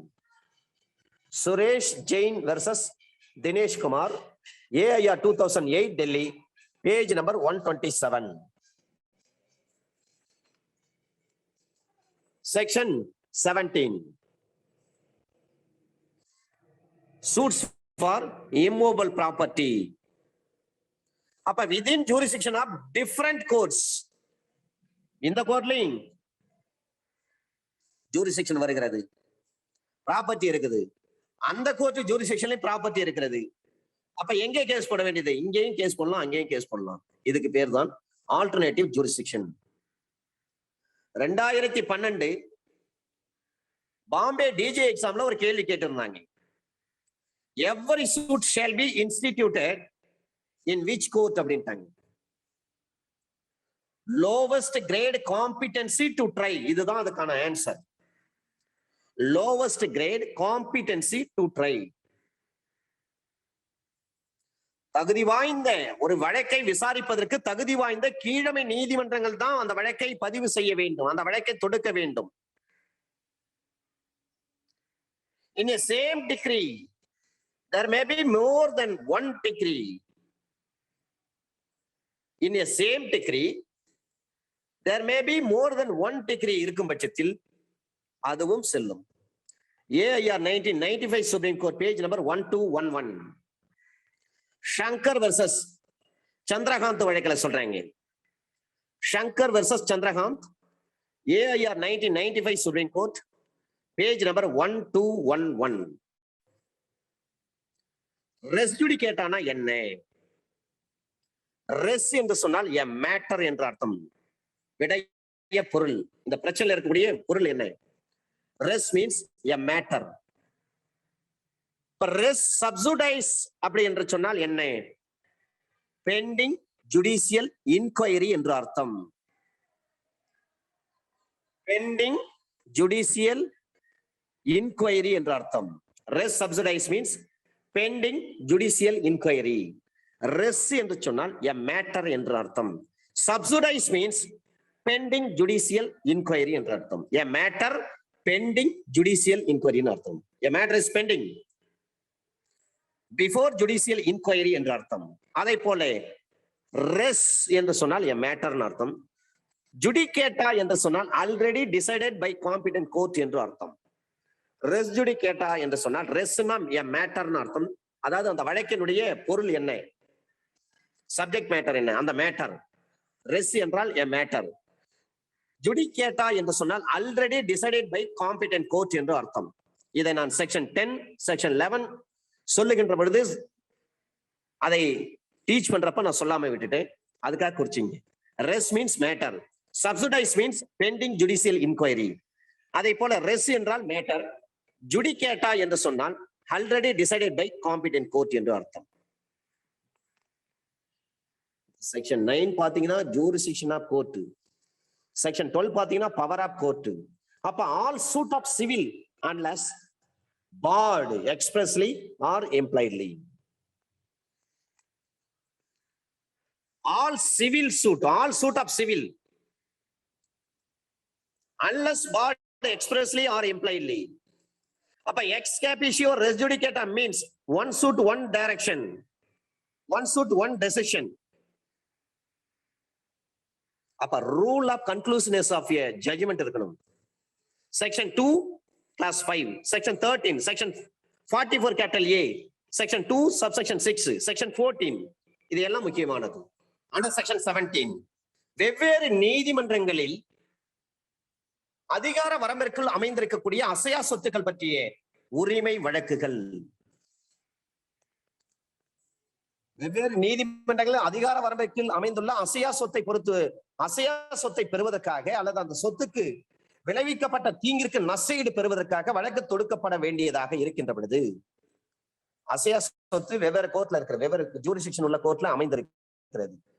அந்த சொத்தை மீட்டெடுக்கணும் அல்லது அந்த சொத்துக்கு ஏதேனும் கேடு ஏற்பட்டிருந்தால், தீங்கு ஏற்பட்டிருந்தால் அந்த தீங்கிற்கு நஷ்டஈடு கேட்க வேண்டிய ஒரு சூழ்நிலை இருக்கும். அப்ப நம்ம சூட்டு போடுறோம். அப்ப ஒரு நீதிமன்றத்துடைய அதிகார வரம்பின் வட்டார எல்லைக்குள் அந்த சொத்துக்களினுடைய ஒரு பகுதி அமைந்திருந்தால் கூட மற்ற நீதிமன்றங்களின் அதிகார வரம்பில் உள்ள அசையா சொத்துக்களையும் சேர்த்து அந்த நீதிமன்றத்திலேயே ஒரே வழக்கா போட முடியும். இதுல பிரவிசா சொல்றாங்க, அந்த உரிமை வழக்கின் சப்ஜெக்ட் மேட்டர் விடய பொருளுடைய மதிப்பை பொறுத்து அந்த உரிமை கோரிக்கை முழுவதும் அத்தகைய நீதிமன்றத்தால் விசாரணைக்கு எடுத்துக்கொள்ளத்தக்கதாக இருக்குமானால் அவ்வாறே அந்த நீதிமன்றத்தில் வழக்கு தொடுக்கலாம். அப்படின்னா என்ன அர்த்தம்? சப்ஜெக்ட் மேட்டரை பொறுத்தவரை 1 லட்சம் ரூபாய் மதிப்புள்ள ஒரு சூட் இருக்கு, முன்சிப் கோர்ட்ல தான் நம்ம போட முடியும். ஒரு 4-5 சொத்து இருக்கிறது, வெவ்வேறு கோர்ட்டுடைய ஜூரிஸ்டிக்ஷன்ல வருகிறது. அப்ப முன்சிப் கோர்ட்ல நம்ம கேஸ போடுறோம். அந்த 4-5 கோர்ட்டுடைய ஜூரிஸ்டிக்ஷன் வரக்கூடிய அந்த சொத்தை சேர்த்து போடுகின்ற பொழுது அதனுடைய மதிப்பெல்லாம் பார்த்தீங்கன்னா 1 லட்சம் ரூபாய்க்குள்ளதான் இருக்கணும். அப்ப மேல போகின்ற பொழுது நீங்க வந்து சப்கோர்ட்ல போடுங்க. பெக்கினரி ஜூரிஸ்டிக்ஷன் நீங்க கணக்குல எடுத்துக்கொள்ள வேண்டும். பண மதிப்பீட்டையும் பணத்துடைய ஆள்வரையும் நீங்கள் கணக்கில் எடுத்துக்கொள்ள வேண்டும். அப்ப இந்த வழக்கில் குறிப்பிடப்பட்டுள்ள சொத்துக்கள் ஒவ்வொன்றும் ஒவ்வொரு நீதிமன்றத்தின் அதிகார வரம்பைக்குள் இருக்கின்ற பொழுது அந்த சொத்துக்கள் இருக்கும் ஏதாவது ஒரு இடத்திற்குரிய நீதிமன்றத்தில் அந்த வழக்கை தாக்கல் செய்ய முடியும். கல்கத்தாவில் ஒரு பிரச்சனை, பாம்பேல ஒரு பிரச்சனை. ஒரு தோல் தொழிற்சாலை பண்றாங்க, ஒரு தோல் வியாபாரம் பண்றாரு. கல்கத்தாவில இருந்து பாம்பேக்கு தோலை கொடுத்து அனுப்புறாரு, மிருகத்தினுடைய தோலை. பிரச்சனை இவங்க 2 பேருக்குள்ள ஏற்படுது. அப்ப கேஸ் எங்க போடலாம்? இவர் செல்லர், வெண்டார், அவரு பர்ச்சேசர், பாம்பேல இருக்கிறவரு. கேஸ நீங்க கல்கத்தாலையும் போடலாம் அல்லது டெல்லியிலையும் போட முடியும். அப்ப அந்த வழக்கை விசாரிப்பதற்கு ஆள்வரை உடைய நீதிமன்றம் அந்த வழக்கு சொத்தை விற்பதற்கும் ஆள்வரை உடையதாக இருக்கும். ஆள்வரை உடையதாக என்று சொன்னால் ஜூரிஸ்டிக்ஷன் அர்த்தம். ஒரு கோர்ட் வழங்கின தீர்ப்பை இன்னொரு கோர்ட்டுக்கு வந்து எக்ஸிக்யூட் பண்ணுங்க அப்படின்னு சொல்லிட்டு எக்ஸிகியூஷன் பண்றதுக்காக அந்த தீர்ப்பு அனுப்ப முடியுமானா தாராளமா அனுப்பலாம். இந்தியாவில் இருக்கக்கூடிய நீதிமன்றத்தை பொறுத்தவரை இந்தியாவில் இருக்கக்கூடிய சொத்துக்களுக்கு மட்டும்தான் பொருந்தும். வெளிநாட்டுல இருக்கக்கூடிய சொத்துக்களுக்கு இந்திய நீதிமன்றங்கள் தீர்ப்பு வழங்க முடியாது. இந்த செக்ஷன் 17 நோக்கம் வழக்குகளுடைய பன்மத்தன்மையை ப்ளூரலிட்டி ஆஃப் சூட்ஸ் அதை தவிர்ப்பதற்காகத்தான். ஒரு கேஸ் சிபிசி அண்டர் செக்ஷன் 16 20 வரை இருக்கக்கூடிய தமிழ்நாடு இந்து சமய அறக்கட்டளைகள் சட்டம் செக்ஷன் 6 சப்செக்ஷன் 15 and 17 19. அப்ப கோயில் நிர்வாக அலுவலரிடம் அவரிடம் கொடுக்கப்பட வேண்டும் என்ற கட்டளையின்படி ஒரு கோயிலினுடைய வழிபாட்டு சிலைக்கு ஒரு வழக்கு, அந்த வழக்கு அந்த கோயில் இருக்கும் இடத்துக்குரிய நீதிமன்றத்தில் வழக்கு தொடரப்பட்டது. இந்த வழக்கு நிலைநிறுத்தத்தக்கதா என்பது ஒரு கேள்வி. நீதிமன்ற ஆள்வரைக்கு வெளியே உயில் எழுதப்பட்டது என்பதாலும், உயில் எங்க எழுதுறாங்க பாருங்க, இந்த கோயிலுக்கு இந்த வெண்கல சிலையை நான் செய்து கொடுக்கிறேன் என்று சொல்லி ஒருவர் என்ன பண்றாரு, உயில் எழுதி வச்சுட்டார். ஆனா உயில் எழுதுறது அந்த ஜூரிஸ்டிக்ஷன் இல்ல, வேற ஒரு ஜூரிஸ்டிக்ஷன்ல உயில் எழுதி வச்சிருக்காங்க. அப்ப நீதிமன்ற ஆள்வரைக்கு வெளியே உயில் எழுதப்பட்டது என்பதாலும், எதிர்வாதி நீதிமன்ற ஆள்வரைக்கு வெளியே வசித்தார் என்பதாலும் இந்த நீதிமன்றத்துக்கு இந்த வழக்கை விசாரிக்கும் ஆள்வரை இல்லை என்று சொல்லி ஒரு வாதம் முன்வைக்கப்பட்டது. உயிலை எழுதினவர் வேற ஒரு ஜூரிஸ்டிக்ஷன்ல இருந்து எழுதியிருக்காரு. அந்த உயில் எழுதப்பட்ட இடமும் எழுதியவரும் வெவ்வேறு ஜூரிஸ்டிக்ஷன். ஆனா கேஸ் போறது கோயில் எங்க இருக்கிறதோ அந்த கோயில் நிர்வாகம் உள்ள ஜூரிஸ்டிக்ஷன் கோர்ட்ல கேஸ் போட்டாங்க. அப்ப எதிர்த்தரப்பு வக்கீல் இந்த டிஃபென்ஸ் எடுக்கிறார். சார், இந்த உயில் எழுதுனது வேற ஒரு ஜூரிஸ்டிக்ஷன் உள்ள கோர்ட்ல, அந்த உயிலை எழுதி வரும் வசிக்கக்கூடிய இடம் வேற ஒரு ஜூரிஸ்டிக்ஷன் உள்ள கோர்ட்ல இருக்கிறாரு. அப்படி இருக்கும் பட்சத்தில் கோயில் இருக்கக்கூடிய இடத்துல தான் வந்து நீங்க சூட்டை வந்து ஃபைல் பண்ணிருக்கீங்க, இது செல்லாது, இந்த சூட்டை விசாரிக்க இந்த நீதிமன்றத்துக்கு அதிகாரம் கிடையாதுன்னு சொல்லி ஒரு டிஃபென்ஸ் எடுத்தார். ஆனால் அந்த டிஃபென்ஸ் செல்லாதுன்னு சொல்லிட்டாங்க கோர்ட். உயில் எதை பொறுத்து ஒரு சிலையை அர்ப்பணிக்கிறாங்க, எந்த இடத்துக்கு இந்த பகுதியில் இருக்கிற இந்த கோயிலுக்குன்னு தெளிவா சொல்லிட்டாங்க. அப்ப அந்த கோயில் இருக்கக்கூடிய இடத்துல உள்ள கோர்ட்ல நீங்க கேஸ் போடலாம், அதுல ஒன்றும் குறையே கிடையாது. இப்ப 2க்கு மேற்பட்ட வழக்கு மூலத்தை 2 காஸ் ஆஃப் ஆக்ஷன் இருக்கு, 2 or more cause of action இருக்கிறது ஒரு சூட்ல. அப்ப 2க்கு மேற்பட்ட வழக்கு மூலத்தை ஒன்றாக இணைத்து ஜாயின் பண்ணி மெர்ஜ் பண்ணி ஒரு வழக்கை தாக்கல் செய்வது முடியுமா என்று சொன்னால் முடியும். அது பிளைன்டிஃபினுடைய விருப்பத்தை பொறுத்து. இந்த கொஸ்டின் கேள்வி கேட்டிருக்காங்க சார் டிஜே எக்ஸாம்ல. நான் சொல்றேன், இந்த ஜட்ஜ்மெண்ட்டை ஒரு கேள்வியாவே கேட்டிருக்காங்க. 2க்கு மேற்பட்ட காஸ் ஆஃப் ஆக்ஷனை இணைச்சு ஒரு சூட்டை போட முடியுமான்னு ஒரு கேள்வி கேட்டிருக்காங்க டிஜே எக்ஸாம்ல. AIR 1933 Madras page number 622. மிக முக்கியமான ஒரு விஷயம். செக்ஷன் 17ல இந்த கொஸ்டின் கேட்டிருந்தாங்க. ரெண்டுக்கு மேற்பட்ட காஸ் ஆஃப் ஆக்ஷன் இணைச்சு ஒரு சூட் போட முடியுமானா தாராளமா போடலாம். அது பிளைன்டிஃபினுடைய விருப்பத்தை பொறுத்து. as to the willingness of the plaintiff. AIR 1933 Madras, page number 622. Section 18. நீதிமன்றங்களுடைய அதிகார வரம்பின் வட்டார எல்லைகள் நிச்சயமாக தெரியாத போது வழக்கை தொடுக்கப்பட வேண்டிய இடம் எது? செக்ஷன் 18 நீங்க சிபிசில படிக்கின்ற பொழுது செக்ஷன் 72 ஐபிசி சிபிசி நீங்க பார்க்க வேண்டும். சாரி, ஐபிசி பார்க்க வேண்டும். சிபிசில செக்ஷன் 18 ஒரு குழப்பமான சூழ்நிலை. இந்த கோர்ட் இங்க இந்த ஜூரிஸ்டிக்ஷன் உள்ள கோர்ட்ல கேஸ் போடுறதா அல்லது அந்த ஜூரிஸ்டிக்ஷன் உள்ள கோர்ட்ல கேஸ் போடுறதா? அதை போல இந்த குற்றமா அந்த குற்றமான ஒரு குழப்பம் செக்ஷன் 72 ஐபிசி. அதை போலவே அண்டர் செக்ஷன் 221 223 சிஆர்பிசி தெப்டுக்கு பனிஷ்மெண்ட் கொடுக்கறதா, கையாடலுக்கு பனிஷ்மெண்ட் கொடுக்கறதா, மோசடிக்கு பனிஷ்மெண்ட் கொடுக்கறதா, எப்படி எடுத்துக்கிறது? குழப்பம். ஜட்ஜ்மெண்ட் கொடுக்கின்ற பொழுது இது நம்பிக்கை மோசடியா, தெப்டா அல்லது கையாடலா, இதுவா அதுவா அதுவா? அப்ப ஒரு குழப்பம். அதே போல தமிழ்நாடு போலீஸ் ஸ்டாண்டிங் ஆர்டர்ல சொல்றாங்க, ஒரு ஆக்சிடென்ட் நடந்து போச்சு, இந்த போலீஸ் ஸ்டேஷன் விசாரிக்க வேண்டுமா, எஃப்ஐஆர் போட்டு விசாரிக்கணுமா அல்லது அந்த போலீஸ் ஸ்டேஷன் விசாரிக்கணுமா?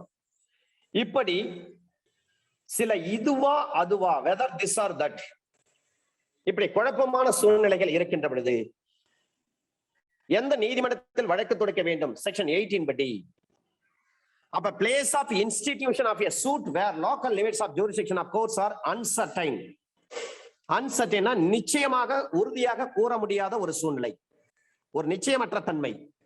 இப்ப வழக்கு சொத்து 2 அல்லது அதற்கு மேற்பட்ட நீதிமன்றங்களில் எந்த நீதிமன்றத்தின் எல்லைக்கு உட்பட்ட பகுதியில் இருக்கிறது என்பதனை நிச்சயமாக தெரிந்து கொள்ள முடியாத போது அந்த நீதிமன்றங்களில் ஏதேனும் ஒரு நீதிமன்ற அதிகார வரம்புக்கு உட்பட்ட பகுதியில் இருப்பதற்கு ஆதாரம் இருப்பதாக நம்பும் போது அதற்கான காரணத்தை, விவரத்தை ஸ்டேட்மெண்ட்ல சொல்லிடணும், குறிப்பிட்டு அந்த வழக்கை அந்த நீதிமன்றத்தில் தாக்கல் செய்ய வேண்டும். அதன் பேரில் அந்த நீதிமன்றம் அந்த வழக்கை விசாரணை செய்து முடிவு செய்யும். அவ்வாறு அந்த வழக்கை அந்த நீதிமன்றம் விசாரணை செய்து முடிவு செய்யும் போது அந்த சொத்து அந்த நீதிமன்றத்தின் அதிகார வரம்புக்கு உட்பட்ட பகுதியில் அமைந்துள்ள சொத்துக்கு வழங்கப்பட்ட தீர்ப்பாகவே கருதப்படும். 2-3 கோர்ட்ல சூட் இருக்குது சார், 2-3 கோர்ட்ல ஜூரிஸ்டிக்ஷன் அமைந்துள்ள இடத்துல வழக்கு சொத்து இருக்கு. சில நேரங்களில் பாத்தீங்கன்னா கிரிமினல் கேஸ், ஒரு பீர் பாட்டில், பிராந்தி பாட்டில கடத்திட்டு வந்திருப்பாரு. கடலூருக்கும் புதுச்சேரிக்கும் இடையில போலீஸ் பிடிக்கிறாங்க. இது தமிழ்நாடு போலீஸ் கேஸ் போடணுமா அல்லது புதுச்சேரி மாநில கேஸ் கோர்ட் போலீஸ் வந்து கேஸ் போடணுமான்னு ஒரு டவுட் வரும்.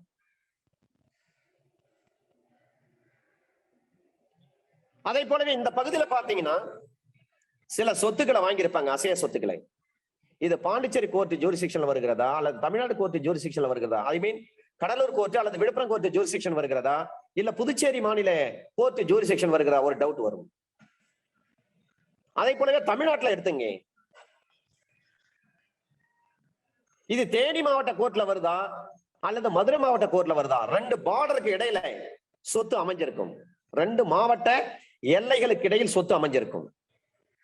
தேனி மாவட்ட கோர்ட் கேஸ் போடணுமா அல்லது மதுரை மாவட்ட கோர்ட் கேஸ் போடணுமா? அல்லது ஒரே மாவட்டத்துல 2 கோர்ட் ஜூரிஸ்டிக்ஷனுக்குள்ள பிரச்சனை இருக்கும். ஒரு சொத்து ராமநாதபுரம் கோர்ட்ல ஒரு சொத்து இருக்கிறது, அங்க இருக்கிற 2-3 முன்சிப் கோர்ட் இருக்கு, அந்த 2 முன்சிப் கோர்ட்டுக்கு நடுவுல இந்த சொத்து அமைஞ்சிருக்கும். அப்ப இந்த கோர்ட்ல கேஸ் போடுறதா அந்த கோர்ட்ல கேஸ் போடுறதா, ஒரு குழப்பம். இப்படிப்பட்ட நேரத்துல ஏதாவது ஒரு கோர்ட் கண்டிப்பா இந்த கோர்ட்டுக்கு கண்ட்ரோல்ல இது வரும், ஜூரிஸ்டிக்ஷன் இதுக்கு பொருந்தும் நினைத்தால் அந்த கோர்ட்ல நீங்க கேஸ போடுங்க, அதிலே தீர்ப்பு வழங்கப்படும். அந்த தீர்ப்பு பிறகு மற்ற கோர்ட்ல தான் அமைஞ்சிருக்கு இந்த சொத்துன்னு தெரிகின்ற பொழுது அந்த கோர்ட்டினுடைய ஜூரிஸ்டிக்ஷனுக்கும் அது பொருந்தும்னு அர்த்தம். இதான் செக்ஷன் 18 சப்செக்ஷன் 1. சப்செக்ஷன் 2ல சொல்றாங்க, 2 அல்லது அதற்கு மேற்பட்ட நீதிமன்றங்களில் வழக்கு சொத்து இருக்கும் இடத்திற்குரிய நீதிமன்றம் எதுவென்று தெரியாத நிலையில் ஒரு நீதிமன்றத்தில் அந்த நீதிமன்றம் தான் அந்த சொத்து இருக்கும் இடத்துக்குரிய நீதிமன்றம் என்று நம்பி ஒரு ஆள் போடுறார். அந்த அதிகாரத்துக்கான விவரத்தை ஸ்டேட்மெண்ட்ல நீங்கள் தாக்கல் செய்யாமல் அந்த நீதிமன்றத்தில் வழக்கு தாக்கல் செய்யப்பட்டு அதில் தீர்ப்பு வழங்கப்பட்டிருக்கின்ற பொழுது அந்த தீர்ப்புக்கு மேல்முறையீட்டு நீதிமன்றம் அல்லது சீராய்வு நீதிமன்றம் எதிர்ப்பு தெரிவித்திருக்கின்ற பொழுது அத்தகைய நீதிமன்றம் ஒன்றால் வழங்கப்பட்ட தீர்ப்பு நீதி பிழைப்பாடு ஃபெயிலியர் ஆஃப் ஜஸ்டிஸ் உடையதாக இருக்கும்போது மட்டுமே அந்த நீதிமன்றம் வழங்கிய தீர்ப்பு செல்லுபடி ஆகாது என்று மேல்முறையீட்டு நீதிமன்றம் அறிவிக்கும். அப்படி ஃபெயிலியர் ஆஃப் ஜஸ்டிஸ் இருக்கின்ற பொழுது அந்த தீர்ப்பு செல்லாது என்று அறிவிக்காது. ஃபெயிலியர் ஆஃப் ஜஸ்டிஸ் இருக்கிறது, அந்த நீதிமன்றம் வழங்கிய தீர்ப்பு செல்லுபடி ஆகாது என்று மேல்முறையீட்டு நீதிமன்றம் அறிவிக்கும். அப்படி நீதி பிழைப்படாத போது, ஃபெயிலியர் ஆஃப் ஜஸ்டிஸ் இல்லாத பொழுது அந்த தீர்ப்பு செல்லாதது என்று அறிவிக்காது. அப்படின்னா செல்லுன்னு அர்த்தம். சுருக்கமா சொன்னால் அண்டர் செக்ஷன் 18 சப்செக்ஷன் 1 பொறுத்தவரை 2 கோர்ட் இருக்குது. வழக்கு சொத்து அமைஞ்சிருக்கு. இந்த கோர்ட்ல கேஸ் போட முடியுமா, அந்த கோர்ட்ல கேஸ் போட முடியுமா? குழப்பமான சூழ்நிலை. சரி, இந்த கோர்ட்ல கேஸ் போட்டா கண்டிப்பா அந்த கேஸ் நம்பர் ஆகும்னு சொல்லி நம்ம நம்பி அந்த கேஸ் போடுறோம்னு சொன்னா அதை பற்றி விவரங்கள் ஸ்டேட்மெண்ட்ல நீங்க சொல்லியே ஆகணும். இதுதான் முதல் பாயிண்ட். ஆபரேட்டிவ் வேர்டு அதுதான். இந்த வழக்கு சொத்து 2 நீதிமன்ற எல்லைக்குள்ள வருதுங்க, எந்த ஜூரிஸ்டிக்ஷன் தெரியல, ஆனாலும் இந்த கோர்ட் விசாரிப்பதற்கு அதிகாரம் இருக்கிறதுன்னு நம்பி நான் இந்த வழக்கை இங்க தாக்கல் பண்றேன் அப்படின்னு சொல்லி ஸ்டேட்மெண்ட்ல நம்ம சொல்லியே ஆகணும். இது சப்செக்ஷன் 1. சப்செக்ஷன் 2 அந்த மாதிரி 2 கோர்ட்ல வருதுன்ற விவரத்தை நம்ம ஸ்டேட்மெண்ட்ல சொல்லாம விட்டுட்டோம். ஸ்டேட்மெண்ட்ல சொல்லாம விட்டுட்டு சூட்ட போடுறோம். அதை விசாரிச்சு ஒரு கோர்ட் தீர்ப்பே சொல்றாங்க. இது சம்பந்தமா ரிவிஷன் போலாம், அப்பீல் போலாம். அப்ப அப்பலட் கோர்ட் இல்ல ரிவிஷன் கோர்ட் என்ன பண்றாங்க, இதை விசாரிக்கின்ற ஸ்டேட்மெண்ட்ல ஏன் சொல்லாம விட்டுட்டீங்க, அதனால இது ஃபெயிலியர் ஆஃப் ஜஸ்டிஸ், எனவே இந்த தீர்ப்பு செல்லாதுன்னு சொல்லி அந்த மேல்முறையீட்டு நீதிமன்றம் தீர்ப்பு வழங்கும்.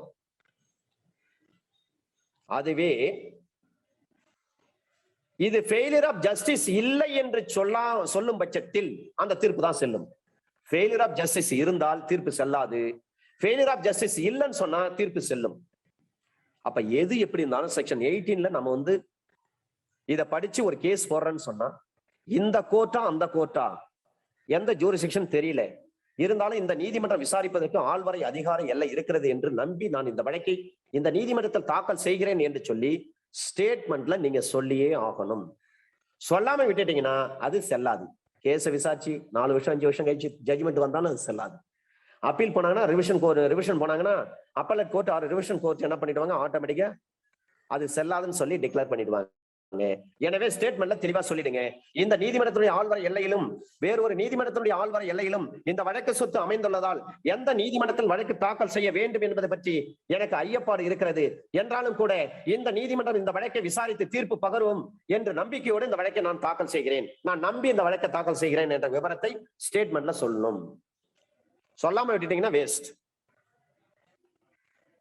அண்டர் செக்ஷன் 19 நபர்களுக்கோ அசையும் சொத்துக்களுக்கோ இழைக்கப்பட்ட தீங்குகளை பொறுத்து ஒரு நஷ்ட ஈட்டுக்கான உரிமை வழக்குகள், shoots for compensation for wrongs to person or movables. அப்ப 250 CRPSல நீங்க கேட்பீங்க நஷ்ட ஈடு.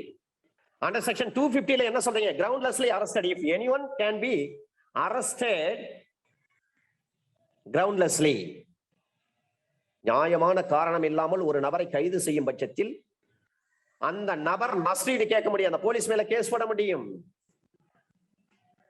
அண்டர் செக்ஷன் 250 CRPS படி அதே விஷயங்கள் தான் இங்க சொல்றாங்க. ஒரு உரிமை வழக்கு அது சம்பந்தமாக ஒரு உரிமை வழக்கு ஒரு நபருக்கு அல்லது அசையும் சொத்துக்கு இழைக்கப்பட்ட தீங்கு பொறுத்து நஷ்டஈட்டுக்காக இருக்கின்ற பொழுது அந்த தீங்கானது ஒரு நீதிமன்றத்தின் அதிகார வரம்பின் வட்டார எல்லைக்குள்,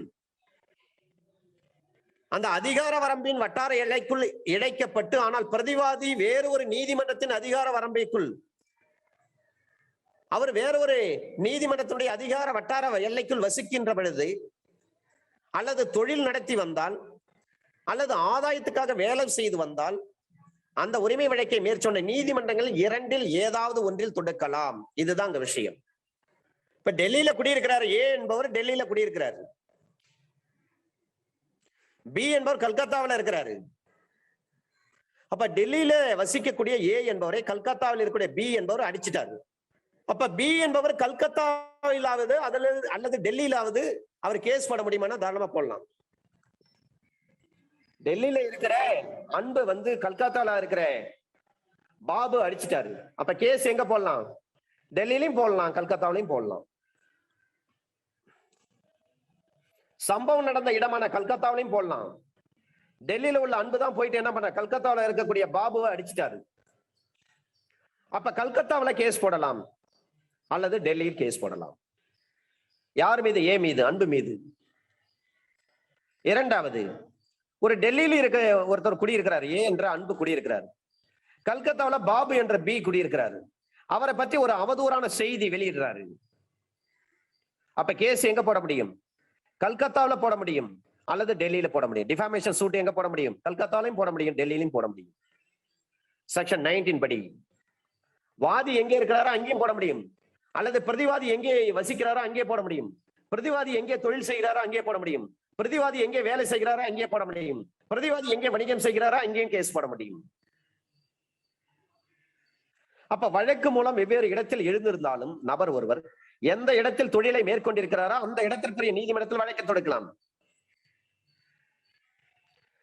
இந்த செக்ஷன் 19 பொறுத்தவரை உரிமை தீங்குக்கு பொருந்துமா என்று சொன்னால் பொருந்தும்.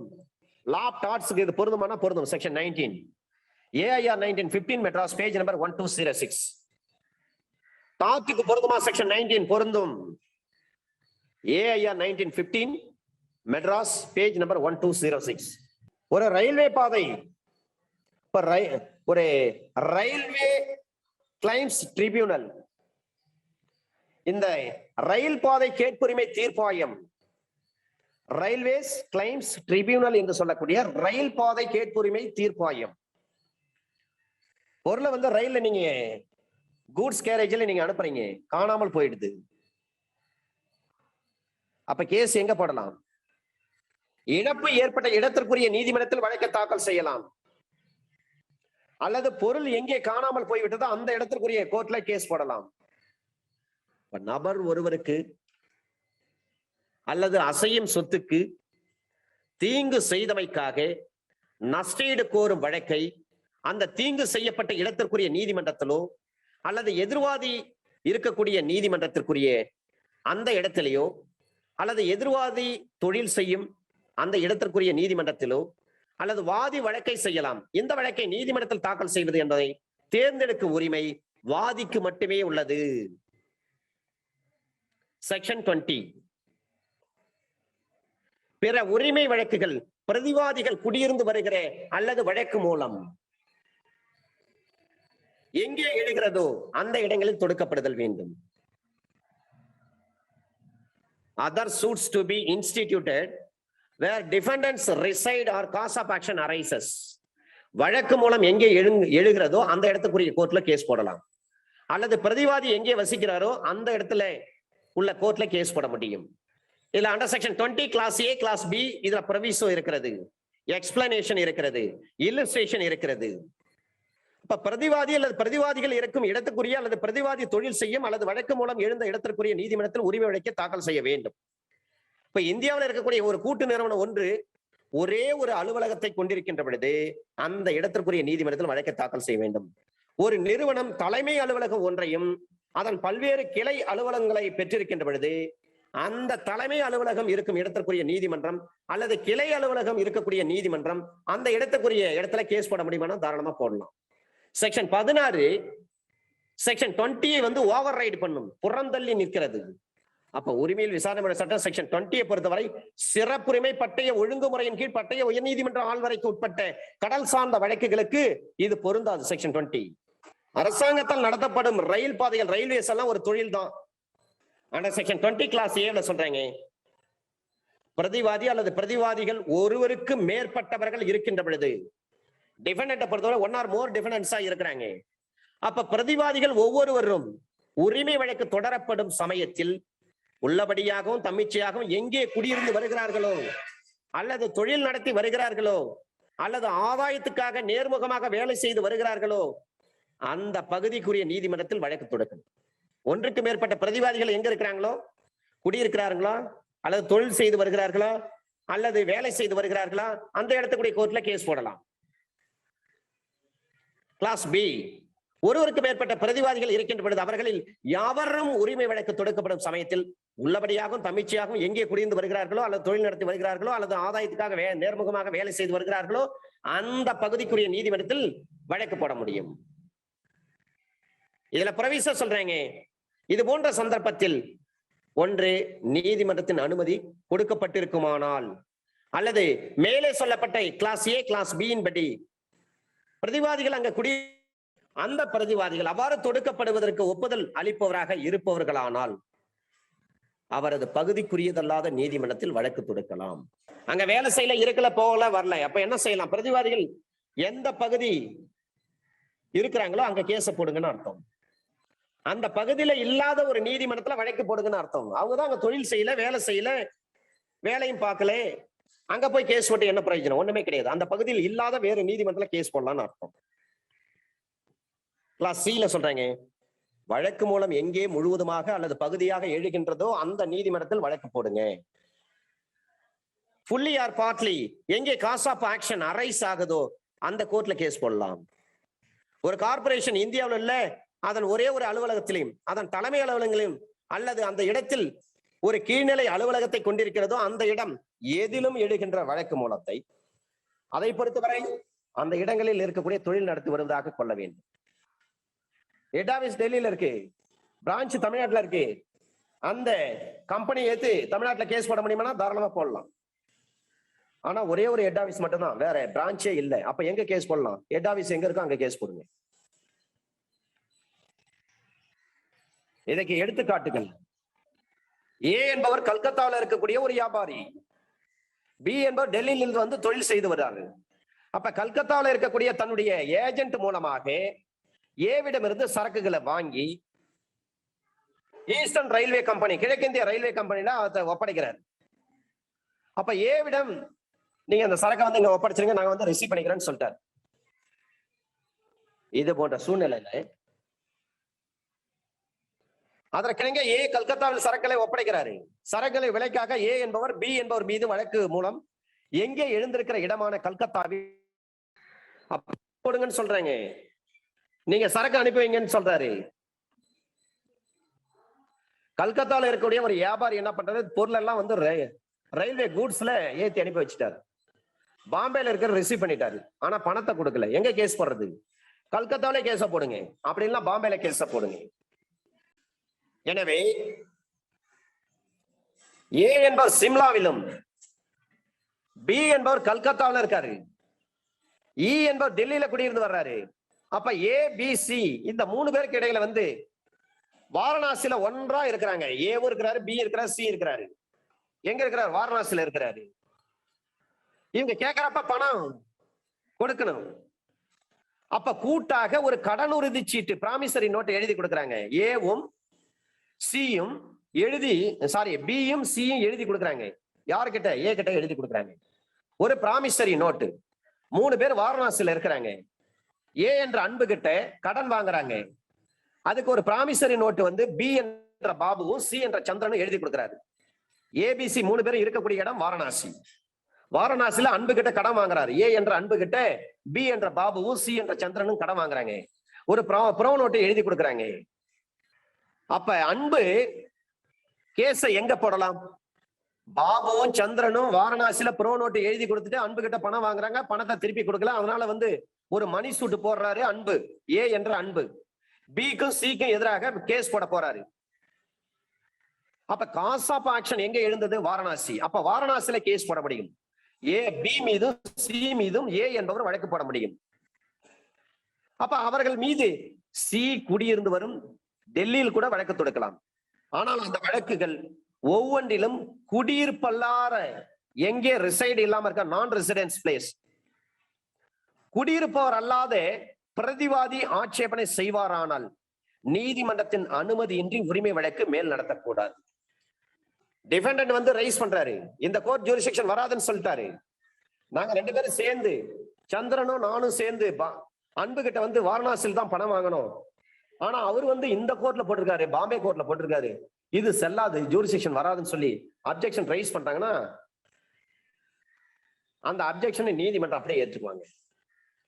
அதன் பிறகு அன்பு என்பர் கேஸ் வந்து மேற்கொண்டு நடத்தணும்னு சொன்னா அந்த கோர்ட்டினுடைய அனுமதி கிடைத்த பிறகுதான் இந்த வழக்கை நடத்த முடியும். இல்லைன்னா அந்த கேஸை நடத்த முடியாது. இதுக்கு நிறைய கேஸ் லாஸ் இருக்கு சார், ஏகப்பட்ட கேஸ் லாஸ் இருக்கு. ஒரு மார்க்கேஜ் சூட்டு செக்ஷன் 18 படி ஒரு காஸ் ஆஃப் ஆக்ஷன் ஒரு பகுதியே கிடையாது. அதை மறக்கவே கூடாது. ரொம்ப அற்புதமான தீர்ப்பு இது. செக்ஷன் 80ல ஒரு அறிவிப்பு கொடுக்கிற பாருங்க, அந்த அறிவிப்பு ஒரு காஸ் ஆஃப் ஆக்ஷனே கிடையாது, வழக்கு மூலத்தின் ஒரு பகுதி அல்ல. செக்ஷன் 80 நோட்டீஸ் கொடுக்கிற பாருங்க, அது வழக்கு மூலத்தின் ஒரு பகுதியே கிடையாதான். AIR 1955 Madras page number 345. AIR 1955 Madras page number 345. அப்ப கணவனும் மனைவியும் சேர்ந்து வாழ்வதற்கான வழக்கை கணவன் வசிக்கும் இடத்திற்குரிய நீதிமன்றத்தில் அல்லது மனைவி வசிக்கக்கூடிய இடத்திற்குரிய நீதிமன்றத்தில் தாக்கல் செய்ய முடியுமானா தாக்கல் செய்யலாம். ஒரு ஜீவனாம்சத்துக்கான வழக்கு திருமணம் நடந்த இடத்துக்குரிய நீதிமன்றத்தில் தாக்கல் செய்யலாம், அல்லது பெற்றோர் வசிக்கும் இடத்தில் அவர் வசித்தால் தாக்கல் செய்யலாம். பெற்றோர் இருப்பிடத்திற்குரிய நீதிமன்றத்தில் அந்த வழக்கை தாக்கல் செய்தல் வேண்டும். கடைசியாக எங்கே வசித்தார்களோ அந்த ஸ்பாஸ் அங்கே வந்து லாஸ்ட் ரெசைடட் பிளேஸ், அங்க வழக்கு தாக்கல் செய்ய முடியும். ஒரு அடமான வழக்கு மார்க்கேஜ் சூட், அடமான சொத்து எங்கே இருக்கிறதோ அந்த இடத்துக்குரிய நீதிமன்றத்தில் தாக்கல் செய்ய முடியும். ஒரு பிராமிசரி நோட்டு, அது எங்கே எழுதி கையொப்பமிட்டு தேதியிடப்பட்ட இடத்திற்குரிய நீதிமன்றத்தில் தாக்கல் செய்தல் வேண்டும், அல்லது வாதி எங்கே வசிக்கிறாரோ அந்த இடத்துக்குரிய நீதிமன்றத்தில் வழக்கை தாக்கல் செய்யலாம். இதுவே மோசடியாக பெறப்பட்ட ஒரு தீர்ப்பினை ரத்து செய்வதற்கு வழக்கை எதிர்வாதி வசிக்கும் இடத்திற்குரிய நீதிமன்றம் அல்லது வழக்கு மூலத்தினுடைய ஒரு பகுதி எழுந்த இடத்திற்குரிய நீதிமன்றத்தில் தான் தாக்கல் செய்யணும். மோசடியா ஒரு தீர்ப்பு வாங்கியிருக்காரு, அந்த மோசடியாக பெறப்பட்ட தீர்ப்பை ரத்து செய்வதற்கு டிஃபெண்டன்ட் எங்க இருக்கிறாங்களோ அந்த கோர்ட்ல தான் போடணும். காஸ் ஆஃப் ஆக்ஷன் எங்க அரைஸ் ஆயிச்சோ அந்த கோர்ட்ல தான் கேஸ் போடணும். ஒரு கார்பரேஷன் பல கிளைகள் இருந்தா அதுல ஏதாவது ஒரு கிளை எங்கே அமைந்திருக்கிறதோ அங்க கேஸ் போடலாம். ஒரு கம்பெனிக்கு ஒரு 50 கிளை இருக்கிறது, ஒரு பேங்குக்கு ஒரு 50 பிரான்ச் இருக்குது. அப்ப ஏதாவது ஒரு பிரான்ச் எந்த இடத்துல இருக்கிறதோ அந்த பிரான்ச் உள்ள ஜூரிஸ்டிக்ஷன் உள்ள கோர்ட்ல கேஸ் போட முடியும். ஒரு இன்சூரன்ஸ் பாலிசி போட்டிருக்காரு, அப்ப இன்சூரன்ஸ் பாலிசி எல்ஐசில போட்டிருக்காருங்க, அவர் இறந்து போயிட்டாரு, நஷ்டஈடு எல்ஐசி கொடுக்க மறுக்கிறது, சூட் எங்க போட முடியும்? டிசீஸ்டு பர்சன் எங்கே இருந்தாரோ இறந்து போன நபர் இடத்துக்குரிய நீதிமன்றத்தில் தான் வழக்கு போடணும். Copyright act under section 57 subsection 1 clause B ல ஒரு ஆத்தர் இருக்கிறார், நூல் ஆசிரியர். அந்த நூல் ஆசிரியனுடைய சிறப்புரிமையை அமல்படுத்துவதற்கான வழக்கை தொழில் நடைபெறும் இடத்திற்குரிய நீதிமன்றம் அல்லது வாதி இருக்கும் இடத்திற்குரிய நீதிமன்றத்தில் தான் தாக்கல் செய்ய வேண்டும். Copyright act under section 57 subsection 1 clause B, அந்த நூலாசிரியர் எங்கே இருக்கிறாரோ அந்த ஜூரிஸ்டிக்ஷன் உள்ள கோர்ட்ல கேஸ் போடுங்க. அப்படின்லாம் எங்கே தொழில் நடக்கிறதோ, புத்தகத்தை அடித்து அச்சிட்டு வெளியிடுவார்கள், அந்த தொழில் எங்கே நடக்கிறதோ அந்த இடத்திற்குரிய நீதிமன்றத்தில் தான் வழக்கு போட வேண்டும். ஒரு பிராமிசரி நோட்டு எங்க கேஸ் போட முடியும்? கடன் எங்க கொடுத்தீங்களோ அந்த இடத்துல போடுங்க. ரெண்டாவது, அந்த கடனை வந்து திரும்ப எந்த இடத்துல போயிட்டு கேட்டீங்க, ரெஸ்பாண்டன்ட் கிட்ட, ஐ மீன் டிஃபெண்டன்ட் கிட்ட, கடனை கேட்ட இடம் அந்த ஜூரிஸ்டிக்ஷன் உள்ள கோர்ட்ல கேஸ் போட முடியும். AIR 2003 Rajasthan page number 88. கடன் கொடுத்த இடம் அல்லது கொடுக்கப்பட்ட கடனை திரும்ப கொடுங்க சொல்லி கேட்டீங்க பாருங்க, அந்த இடத்திலையும் வட்டி தொகை பெற்றுக்கொள்ளப்பட்டமைக்கு வரவு வைக்கப்பட்டது அல்லது வழக்கு மூலமாக கொண்ட இடத்திற்குரிய நீதிமன்றத்தில் வழக்கு தாக்கல் செய்ய. நீங்க வட்டி தொகை எங்க வாங்குறீங்களோ வரவு வச்சிருக்கீங்க அந்த வட்டியை, அதை வழக்கு மூலமாக கொண்டு அந்த இடத்திற்குரிய நீதிமன்றத்தில் வழக்கு போட முடியும்னா அங்கெல்லாம் போட முடியாது. ஆனால் கொடுத்த கடனை போயிட்டு கேட்டீங்க பாருங்க, அது எந்த இடமோ அந்த இடத்திற்குரிய நீதிமன்றத்தில் வழக்கு போடலாம். 2000 AIHC 1973. ஆஃபர் ஒரு இடமும் அக்செப்டன்ஸ் வெவ்வேறு இடங்களில் நடந்திருக்கின்ற பொழுது, முனைவு ஒரு இடமும் ஏற்பு வெவ்வேறு இடங்களில் நடந்திருக்கின்ற பொழுது, ஏற்பு எந்த இடத்தில் ஏற்பட்டதோ அதுவே ஒப்பந்தம், அதுவே ஒப்பந்தம் ஏற்பட்ட இடமாகும். அதனால அந்த இடத்திலேயே வழக்கை தாக்கல் செய்ய வேண்டும்.